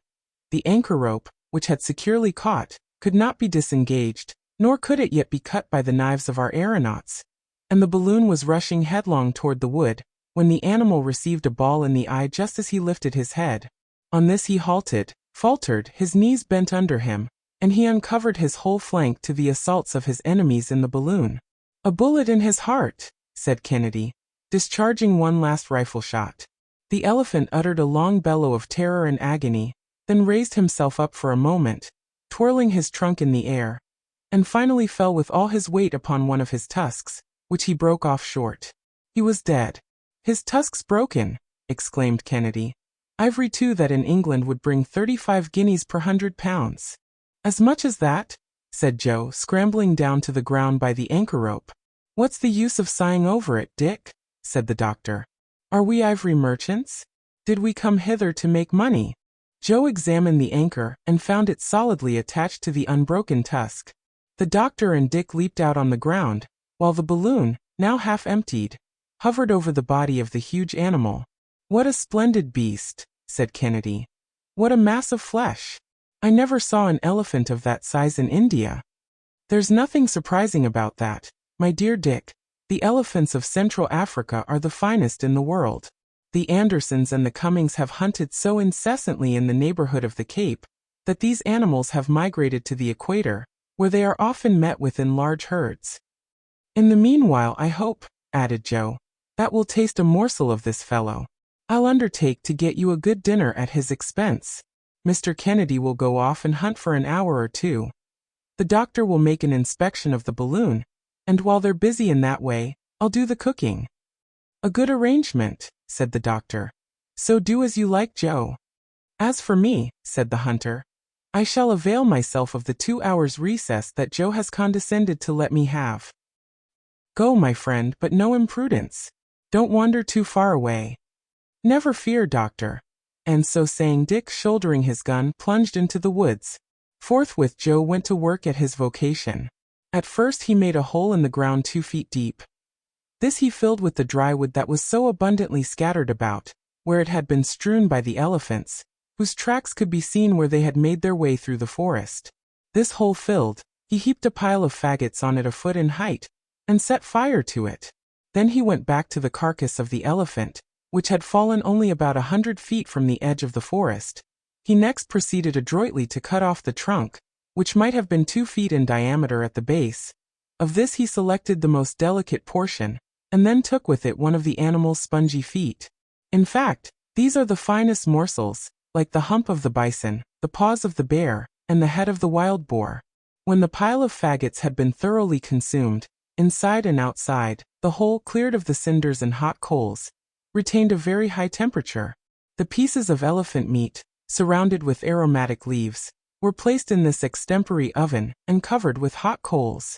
Then Joe piled up a second heap of sticks over all, and when it had burned out, the meat was cooked to a turn. Then Joe took the viands from the oven, spread the savory mess upon green leaves, and arranged his dinner upon a magnificent patch of greensward. He finally brought out some biscuit, some coffee, and some cognac, and got a can of pure, fresh water from a neighboring streamlet. The repast thus prepared was a pleasant sight to behold, and Joe, without being too proud, thought that it would also be pleasant to eat. A journey without danger or fatigue, he soliloquized. Your meals when you please, a swinging hammock all the time. What more could a man ask? And there was Kennedy, who didn't want to come. On his part, Dr. Ferguson was engrossed in a serious and thorough examination of the balloon. The latter did not appear to have suffered from the storm. The silk and the gutta percha had resisted wonderfully, and upon estimating the exact height of the ground and the ascensional force of the balloon, our aeronaut saw, with satisfaction, that the hydrogen was in exactly the same quantity as before. The covering had remained completely waterproof. It was now only 5 days since our travelers had quitted Zanzibar. Their pemmican had not yet been touched. Their stock of biscuit and potted meat was enough for a long trip, and there was nothing to be replenished but the water. The pipes and spiral seemed to be in perfect condition, since, thanks to their india-rubber jointings, they had yielded to all the oscillations of the balloon. His examination ended, the doctor betook himself to setting his notes in order. He made a very accurate sketch of the surrounding landscape, with its long prairie stretching away out of sight, the forest of commodores, and the balloon resting motionless over the body of the dead elephant. At the end of his 2 hours, Kennedy returned with a string of fat partridges and the haunch of an oryx, a sort of gemsbok belonging to the most agile species of antelopes. Joe took upon himself to prepare this surplus stock of provisions for a later repast. But dinner's ready, he shouted in his most musical voice, and the 3 travelers had only to sit down on the green turf. The trunk and feet of the elephant were declared to be exquisite. Old England was toasted as usual, and delicious Havanas perfumed this charming country for the first time. Kennedy ate, drank, and chatted like 4. He was perfectly delighted with his new life, and seriously proposed to the doctor to settle in this forest, to construct a cabin of boughs and foliage, and there and then, to lay the foundation of a Robinson Crusoe dynasty in Africa. The proposition went no further, although Joe had, at once, selected the part of Man Friday for himself. The country seemed so quiet, so deserted, that the doctor resolved to pass the night on the ground, and Joe arranged a circle of watchfires as an indispensable barrier against wild animals, for the hyenas, cougars and jackals, attracted by the smell of the dead elephant, were prowling about in the neighborhood. Kennedy had to fire his rifle several times at these unceremonious visitors, but the night passed without any untoward occurrence. Chapter 18. The Caragua. Lake Ukiru. A night on an island. The equator. Crossing the lake. The Cascades. A view of the country. The sources of the Nile. The island of Bengal. The signature of Andrea de Bono. The flag with the arms of England. At 5 o'clock in the morning, preparations for departure commenced. Joe, with the hatchet which he had fortunately recovered, broke the elephant's tusks. The balloon, restored to liberty, sped away to the northwest with our travelers, at the rate of 18 miles per hour. The doctor had carefully taken his position by the altitude of the stars during the preceding night. He knew that he was in latitude 2 degrees 40 minutes below the equator, or at a distance of 160 geographical miles. He swept along over many villages without heeding the cries that the appearance of the balloon excited. He took note of the conformation of places with quick sights. He passed the slopes of the Rebema, which are nearly as abrupt as the summits of the Usagara, and farther on at Tenga, encountered the first projections of the Caragua chains, which in his opinion are direct spurs of the mountains of the moon. So, the ancient legend which made these mountains the cradle of the Nile, came near to the truth, since they really border upon Lake Ukiru, the conjectured reservoir of the waters of the great river. From Kafuro, the main district of the merchants of that country, he descried at length on the horizon, the lake so much desired and so long sought for, of which Captain Speke caught a glimpse on the 3d of August, 1858. Samuel Ferguson felt real emotion. He was almost in contact with one of the principal points of his expedition, and with his spyglass constantly raised, he kept every nook and corner of the mysterious region in sight. His gaze wandered over details that might have been thus described. Beneath him extended a country generally destitute of cultivation. Only here and there some ravines seemed under tillage. The surface, dotted with peaks of medium height, grew flat as it approached the lake. Barley fields took the place of rice plantations, and there, too, could be seen growing the species of plantain from which the wine of the country is drawn, and mwani, the wild plant which supplies a substitute for coffee. A collection of some 50 or more circular huts, covered with a flowering thatch, constituted the capital of the Caragua country. He could easily distinguish the astonished countenances of a rather fine-looking race of natives of yellowish-brown complexion. Women of incredible corpulence were dawdling about through the cultivated grounds, and the doctor greatly surprised his companions by informing them that this rotundity, which is highly esteemed in that region, was obtained by an obligatory diet of curdled milk. At noon, the Victoria was in 1 degree 45 minutes south latitude, and at 1 o'clock the wind was driving her directly toward the lake. This sheet of water was christened Uyanza Victoria, or Victoria Lake, by Captain Speke. At the place now mentioned it might measure about 90 miles in breadth, and at its southern extremity the captain found a group of islets, which he named the archipelago of Bengal. He pushed his survey as far as Muanza, on the eastern coast, where he was received by the Sultan. He made a triangulation of this part of the lake, but he could not procure a boat, either to cross it or to visit the great island of Ukiru, which is very populous, is governed by 3 sultans, and appears to be only a promontory at low tide. The balloon approached the lake more to the northward, to the doctor's great regret, for it had been his wish to determine its lower outlines. Its shores seemed to be thickly set with brambles and thorny plants, growing together in wild confusion, and were literally hidden sometimes from the gaze by myriads of mosquitoes of a light brown hue. The country was evidently habitable and inhabited. Troops of hippopotami could be seen disporting themselves in the forests of reeds, or plunging beneath the whitish waters of the lake. The latter, seen from above, presented, toward the west, so broad an horizon that it might have been called a sea. The distance between the 2 shores is so great that communication cannot be established, and storms are frequent and violent, for the winds sweep with fury over this elevated and unsheltered basin. The doctor experienced some difficulty in guiding his course. He was afraid of being carried toward the east, but fortunately, a current bore him directly toward the north, and at 6 o'clock in the evening the balloon alighted on a small desert island in 30 minutes south latitude, and 32 degrees 52 minutes east longitude, about 20 miles from the shore. The travelers succeeded in making fast to a tree, and the wind having fallen calm toward evening, they remained quietly at anchor. They dared not dream of taking the ground, since here, as on the shores of the Uyanza, legions of mosquitoes covered the soil in dense clouds. Joe even came back from securing the anchor in the tree, speckled with bites, but he kept his temper, because he found it quite the natural thing for mosquitoes to treat him as they had done. Nevertheless, the doctor, who was less of an optimist, let out as much rope as he could, so as to escape these pitiless insects, that began to rise toward him with a threatening hum.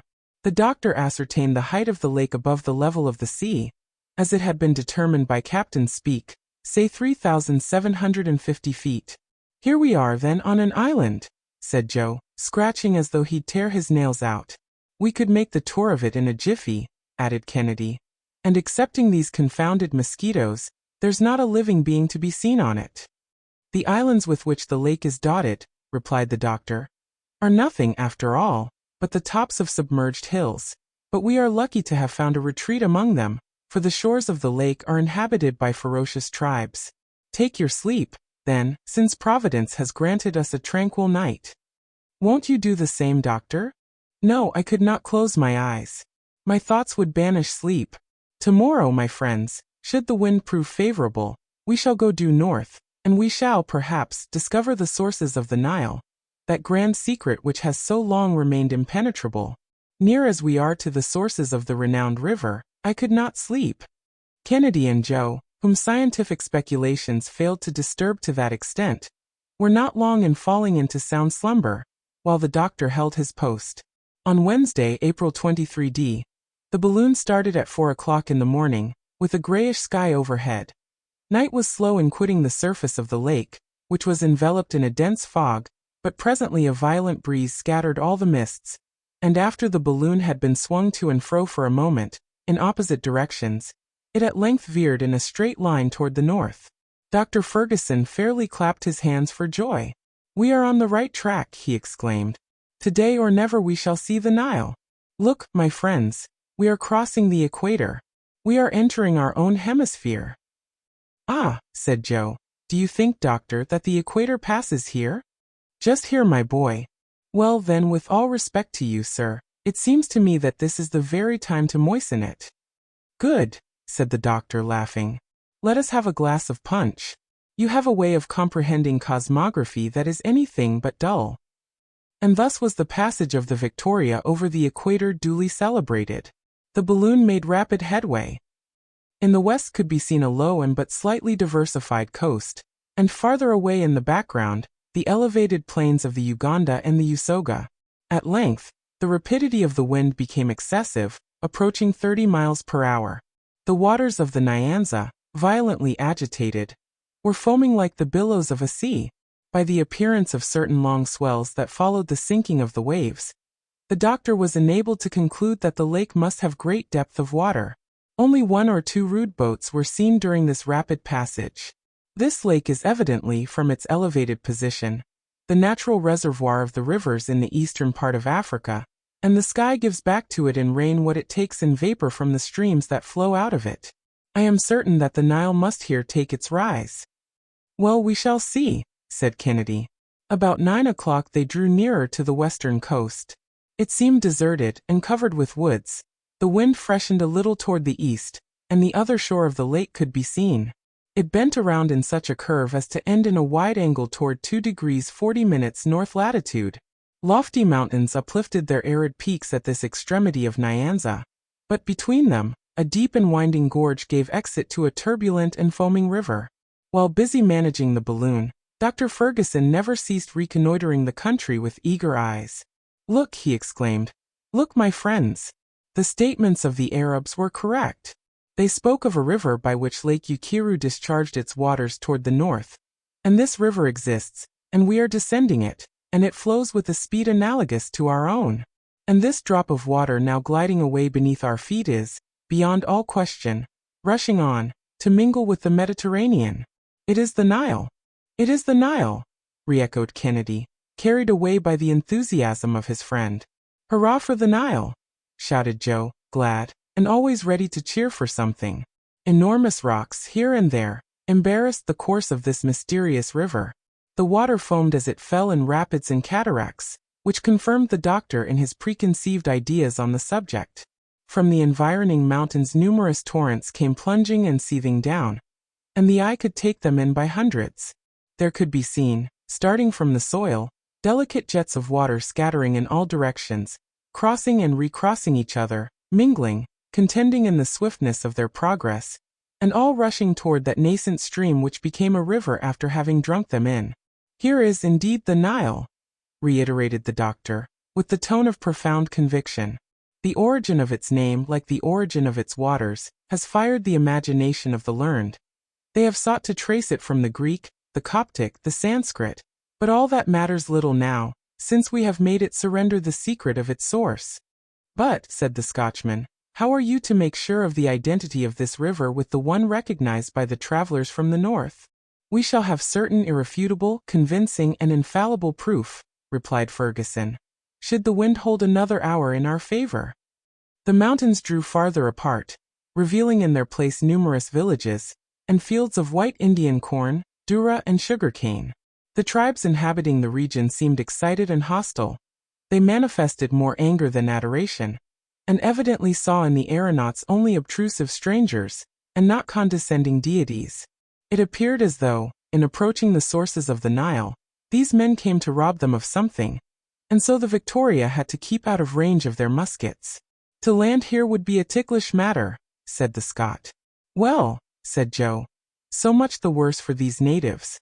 They'll have to do without the pleasure of our conversation." "Nevertheless, descend I must," said the doctor, "were it only for a quarter of an hour.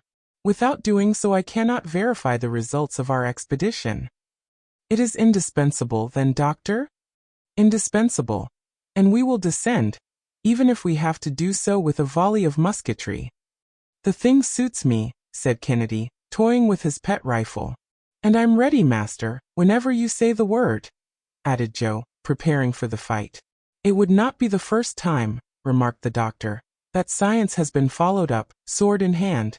The same thing happened to a French savant among the mountains of Spain, when he was measuring the terrestrial meridian. Be easy on that score, doctor, and trust to your 2 bodyguards." "Are we there, master?" "Not yet. In fact, I shall go up a little first, in order to get an exact idea of the configuration of the country."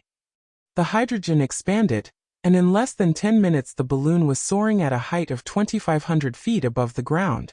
From that elevation could be distinguished an inextricable network of smaller streams which the river received into its bosom. Others came from the west, from between numerous hills, in the midst of fertile plains. "We are not 90 miles from Gondokoro," said the doctor, measuring off the distance on his map, "and less than 5 miles from the point reached by the explorers from the north. Let us descend with great care." And upon this, the balloon was lowered about 2,000 feet. "Now, my friends, let us be ready, come what may." "Ready it is," said Dick and Joe with one voice. "Good." In a few moments the balloon was advancing along the bed of the river, and scarcely 100 feet above the ground. The Nile measured but 50 fathoms in width at this point, and the natives were in great excitement, rushing to and fro, tumultuously, in the villages that lined the banks of the stream. At the 2nd degree it forms a perpendicular cascade of 10 feet in height, and consequently impassable by boats. "Here, then, is the cascade mentioned by de Bono," exclaimed the doctor. The basin of the river spread out, dotted with numerous islands, which Dr. Ferguson devoured with his eyes. He seemed to be seeking for a point of reference which he had not yet found. By this time, some blacks, having ventured in a boat just under the balloon, Kennedy saluted them with a shot from his rifle, that made them regain the bank at their utmost speed. "A good journey to you," bawled Joe. "And if I were in your place, I wouldn't try coming back again. I should be mightily afraid of a monster that can hurl thunderbolts when he pleases." But all at once, the doctor snatched up his spyglass, and directed it toward an island reposing in the middle of the river. "4 trees," he exclaimed. "Look down there." Sure enough, there were 4 trees standing alone at one end of it. "It is Bengal Island." It is the very same, repeated the doctor exultingly. And what of that? Asked Dick. It is there that we shall alight, if God permits. But it seems to be inhabited, Doctor. Joe is right, and unless I'm mistaken, there is a group of about a score of natives on it now. We'll make them scatter. There'll be no great trouble in that, responded Ferguson. So be it, chimed in the hunter. The sun was at the zenith as the balloon approached the island. The blacks, who were members of the McAdoo tribe, were howling lustily, and one of them waved his bark hat in the air. Kennedy took aim at him, fired, and his hat flew about him in pieces. Thereupon there was a general scamper. The natives plunged headlong into the river, and swam to the opposite bank. Immediately, there came a shower of balls from both banks, along with a perfect cloud of arrows, but without doing the balloon any damage, where it rested with its anchor snugly secured in the fissure of a rock. Joe lost no time in sliding to the ground. "The ladder!" cried the doctor. "Follow me, Kennedy." "What do you wish, sir?" "Let us alight. I want a witness." "Here I am. Mind your post, Joe, and keep a good lookout." "Never fear, doctor. I'll answer for all that." "Come, Dick," said the doctor as he touched the ground. So saying, he drew his companion along toward a group of rocks that rose upon one point of the island. There, after searching for some time, he began to rummage among the brambles, and in so doing, scratched his hands until they bled. Suddenly he grasped Kennedy's arm, exclaiming, "Look! Look! Letters!" Yes, there indeed could be descried, with perfect precision of outline, some letters carved on the rock. It was quite easy to make them out. "A.D. A.D., repeated Dr. Ferguson. "Andrea de Bono. The very signature of the traveler who farthest ascended the current of the Nile." "No doubt of that, friend Samuel," assented Kennedy. "Are you now convinced?" "It is the Nile. We cannot entertain a doubt on that score now," was the reply.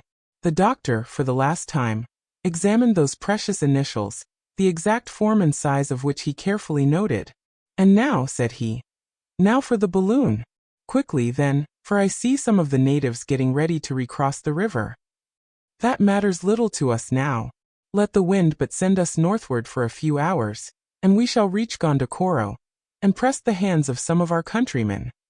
10 minutes more, and the balloon was majestically ascending, while Dr. Ferguson, in token of success, waved the English flag triumphantly from his car. Chapter 19th. The Nile. The trembling mountain. A remembrance of the country. The narratives of the Arabs. The Niams. Joe's shrewd cogitations. The balloon runs the gauntlet. Aerostatic ascensions. Madame Blanchard. "Which way do we head?" asked Kennedy, as he saw his friend consulting the compass. "North-northeast." "The deuce! But that's not the north." "No, Dick, and I'm afraid that we shall have some trouble in getting to Gondokoro. I am sorry for it, but at last we have succeeded in connecting the explorations from the east with those from the north, and we must not complain." The balloon was now receding gradually from the Nile. "One last look," said the doctor, "at this impassable latitude, beyond which the most intrepid travelers could not make their way. There are those intractable tribes, of whom Petherick, Arnaud Muni, and the young traveler Legian, to whom we are indebted for the best work on the Upper Nile, have spoken. Thus then," added Kennedy inquiringly, "our discoveries agree with the speculations of science." "Absolutely so. The sources of the White Nile, of the Bahr el Abayad, are immersed in a lake as large as a sea. It is there that it takes its rise. Poesy, undoubtedly, loses something thereby. People were fond of ascribing a celestial origin to this king of rivers. The ancients gave it the name of an ocean, and were not far from believing that it flowed directly from the sun, but we must come down from these flights from time to time, and accept what science teaches us. There will not always be scientific men, perhaps, but there always will be poets." "We can still see cataracts," said Joe. "Those are the cataracts of Makido, in the 3rd degree of latitude. Nothing could be more accurate. Oh, if we could only have followed the course of the Nile for a few hours." "And down yonder, below us, I see the top of a mountain," said the hunter. "That is Mount Longwek, the trembling mountain of the Arabs. This whole country was visited by de Bono. who went through it under the name of Latif Effendi. The tribes living near the Nile are hostile to each other, and are continually waging a war of extermination. You may form some idea, then, of the difficulties he had to encounter. The wind was carrying the balloon toward the northwest, and in order to avoid Mount Longwek, it was necessary to seek a more slanting current. "My friends," said the doctor, "here is where our passage of the African continent really commences. Up to this time we have been following the traces of our predecessors. Henceforth we are to launch ourselves upon the unknown. We shall not lack the courage, shall we?" "Never," said Dick and Joe together, almost in a shout. "Onward, then, and may we have the help of heaven." At 10 o'clock at night, after passing over ravines, forests, and scattered villages, the aeronauts reached the side of the trembling mountain, along whose gentle slopes they went quietly gliding. In that memorable day, the 23rd of April, they had in 15 hours, impelled by a rapid breeze, traversed a distance of more than 315 miles. But this latter part of the journey had left them in dull spirits, and complete silence reigned in the car. Was Dr. Ferguson absorbed in the thought of his discoveries? Were his two companions thinking of their trip through those unknown regions? There were, no doubt, mingled with these reflections, the keenest reminiscences of home and distant friends. Joe alone continued to manifest the same careless philosophy, finding it quite natural that home should not be there, from the moment that he left it, but he respected the silent mood of his friends, the doctor and Kennedy. About 10 the balloon anchored on the side of the trembling mountain, so called, because in Arab tradition, it is said to tremble the instant that a Mussulman sets foot upon it. The travelers then partook of a substantial meal, and all quietly passed the night as usual, keeping the regular watches. On awaking the next morning, they all had pleasanter feelings. The weather was fine, and the wind was blowing from the right quarter, so that a good breakfast, seasoned with Joe's merry pranks, put them in high good humor. The region they were now crossing is very extensive. It borders on the mountains of the Moon on one side, and those of Darfur on the other, a space about as broad as Europe. We are, no doubt, crossing what is supposed to be the kingdom of Usoga. Geographers have pretended that there existed, in the center of Africa, a vast depression, an immense central lake. We shall see whether there is any truth in that idea, said the doctor. But how did they come to think so? Asked Kennedy. From the recitals of the Arabs. Those fellows are great narrators, too much so probably. Some travelers who had got as far as Kaze, or the Great Lakes, saw slaves that had been brought from this region, interrogated them concerning it, and from their different narratives, made up a jumble of notions, and deduced systems from them. Down at the bottom of it all there is some appearance of truth, and you see that they were right about the sources of the Nile. Nothing could be more correct, said Kennedy. It was by the aid of these documents that some attempts at maps were made, and so I am going to try to follow our route by one of them, rectifying it when need be. Is all this region inhabited? Asked Joe. Undoubtedly, and disagreeably inhabited too. I thought so. These scattered tribes come, one and all, under the title of Nyam-Nyams, and this compound word is only a sort of nickname. It imitates the sound of chewing. That's it. Excellent, said Joe, champing his teeth as though he were eating. Nyam-Nyam. My good Joe, if you were the immediate object of this chewing, you wouldn't find it so excellent. Why, what's the reason, sir? These tribes are considered man-eaters. Is that really the case? Not a doubt of it. It has also been asserted that these natives had tails, like mere quadrupeds, but it was soon discovered that these appendages belonged to the skins of animals that they wore for clothing. More's the pity. A tail's a nice thing to chase away mosquitoes. That may be, Joe, but we must consign the story to the domain of fable, like the dog's heads which the traveler, Brun Rollet, attributed to other tribes. Dog's heads, eh? Quite convenient for barking, and even for man-eating. But one thing that has been, unfortunately, proven true, is the ferocity of these tribes, who are really very fond of human flesh, and devour it with avidity. I only hope that they won't take such a particular fancy to mine, said Joe, with comic solemnity. See that, said Kennedy. Yes, indeed, sir. If I have to be eaten in a moment of famine, I want it to be for your benefit and my master's. But the idea of feeding those black fellows, gracious! I die of shame. Well then, Joe, said Kennedy, that's understood. We count upon you in case of need. At your service, gentlemen. Joe talks in this way so as to make us take good care of him, and fatten him up. Maybe so, said Joe. Every man for himself. In the afternoon, the sky became covered with a warm mist that oozed from the soil. The brownish vapor scarcely allowed the beholder to distinguish objects, and so, fearing collision with some unexpected mountain peak, the doctor, about 5 o'clock, gave the signal to halt. The night passed without accident, but in such profound obscurity that it was necessary to use redoubled vigilance. The monsoon blew with extreme violence during all the next morning. The wind buried itself in the lower cavities of the balloon, and shook the appendage by which the dilating pipes entered the main apparatus. They had, at last, to be tied up with cords, Joe acquitting himself very skillfully in performing that operation. He had occasion to observe at the same time that the orifice of the balloon still remained hermetically sealed. That is a matter of double importance for us, said the doctor. In the first place, we avoid the escape of precious gas, and then, again, we do not leave behind us an inflammable train, which we should at last inevitably set fire to, and so be consumed. That would be a disagreeable traveling incident, said Joe. Should we be hurled to the ground? Asked Kennedy. Hurled? No, not quite that. The gas would burn quietly, and we should descend little by little. A similar accident happened to a French aeronaut, Madame Blanchard. She ignited her balloon while sending off fireworks, but she did not fall, and she would not have been killed, probably, had not her car dashed against a chimney and precipitated her to the ground. Let us hope that nothing of the kind may happen to us, said the hunter. Up to this time our trip has not seemed to me very dangerous, and I can see nothing to prevent us reaching our destination. Nor can I either, my dear Dick. Accidents are generally caused by the imprudence of the aeronauts, or the defective construction of their apparatus.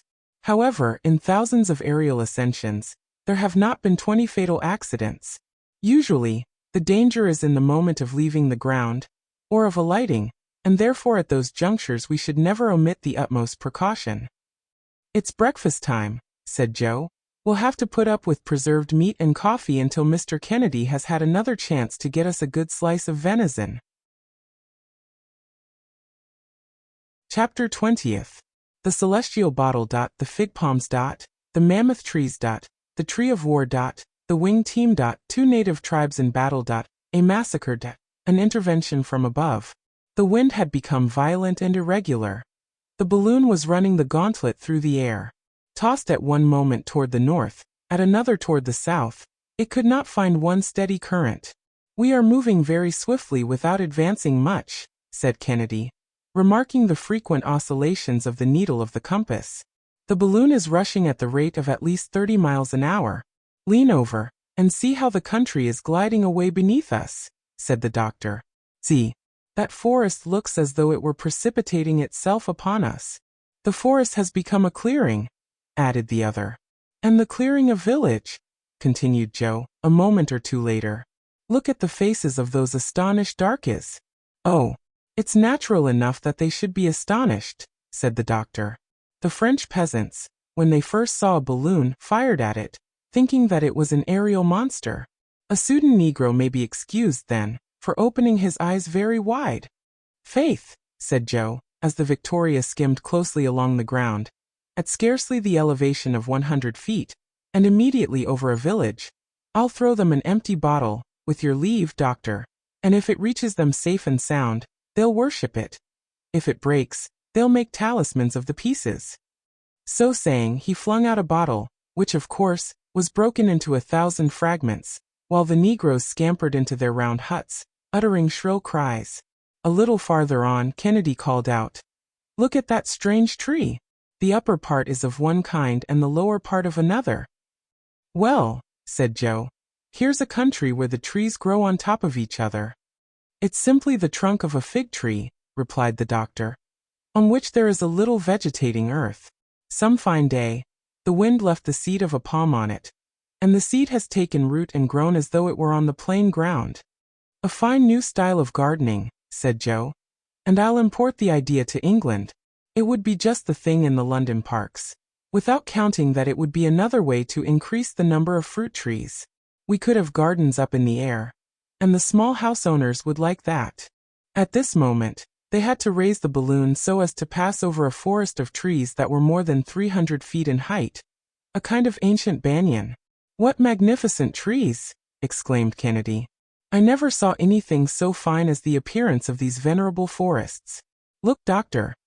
The height of these banyans is really remarkable, my dear Dick, and yet, they would be nothing astonishing in the New World. Why, are there still loftier trees in existence? Undoubtedly, among the mammoth trees of California, there is a cedar 480 feet in height. It would overtop the Houses of Parliament, and even the Great Pyramid of Egypt. The trunk at the surface of the ground was 120 feet in circumference, and the concentric layers of the wood disclosed an age of more than 4,000 years. But then, sir, there was nothing wonderful in it. When one has lived 4,000 years, one ought to be pretty tall," was Joe's remark. Meanwhile, during the doctor's recital and Joe's response, the forest had given place to a large collection of huts surrounding an open space. In the middle of this grew a solitary tree, and Joe exclaimed, as he caught sight of it, "Well, if that tree has produced such flowers as those, for the last 4,000 years, I have to offer it my compliments, anyhow," and he pointed to a gigantic sycamore, whose whole trunk was covered with human bones. The flowers of which Joe spoke were heads freshly severed from the bodies, and suspended by daggers thrust into the bark of the tree. "The war tree of these cannibals," said the doctor. "The Indians merely carry off the scalp, but these Negroes take the whole head." "A mere matter of fashion," said Joe. But already, the village and the bleeding heads were disappearing on the horizon. Another place offered a still more revolting spectacle. Half-devoured corpses, skeletons moldering to dust, human limbs scattered here and there, and left to feed the jackals and hyenas. No doubt, these are the bodies of criminals. According to the custom in Abyssinia, these people have left them a prey to the wild beasts, who kill them with their terrible teeth and claws, and then devour them at their leisure. "Not a whit more cruel than hanging," said the Scot. "Filthier, that's all. In the southern regions of Africa, they content themselves," resumed the doctor, "with shutting up the criminal in his own hut with his cattle, and sometimes with his family. They then set fire to the hut, and the whole party are burned together. I call that cruel, but like friend Kennedy, I think that the gallows is quite as cruel, quite as barbarous." Joe, by the aid of his keen sight, which he did not fail to use continually, noticed some flocks of birds of prey flitting about the horizon. "They are eagles," exclaimed Kennedy, after reconnoitering them through the glass.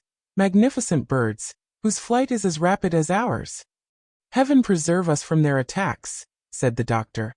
"They are more to be feared by us than wild beasts or savage tribes." "Bah," said the hunter. "We can drive them off with a few rifle shots. Nevertheless, I would prefer, dear Dick, not having to rely upon your skill, this time, for the silk of our balloon could not resist their sharp beaks. Fortunately, the huge birds will, I believe, be more frightened than attracted by our machine." "Yes, but a new idea, and I have dozens of them," said Joe. "If we could only manage to capture a team of live eagles, we could hitch them to the balloon, and they'd haul us through the air."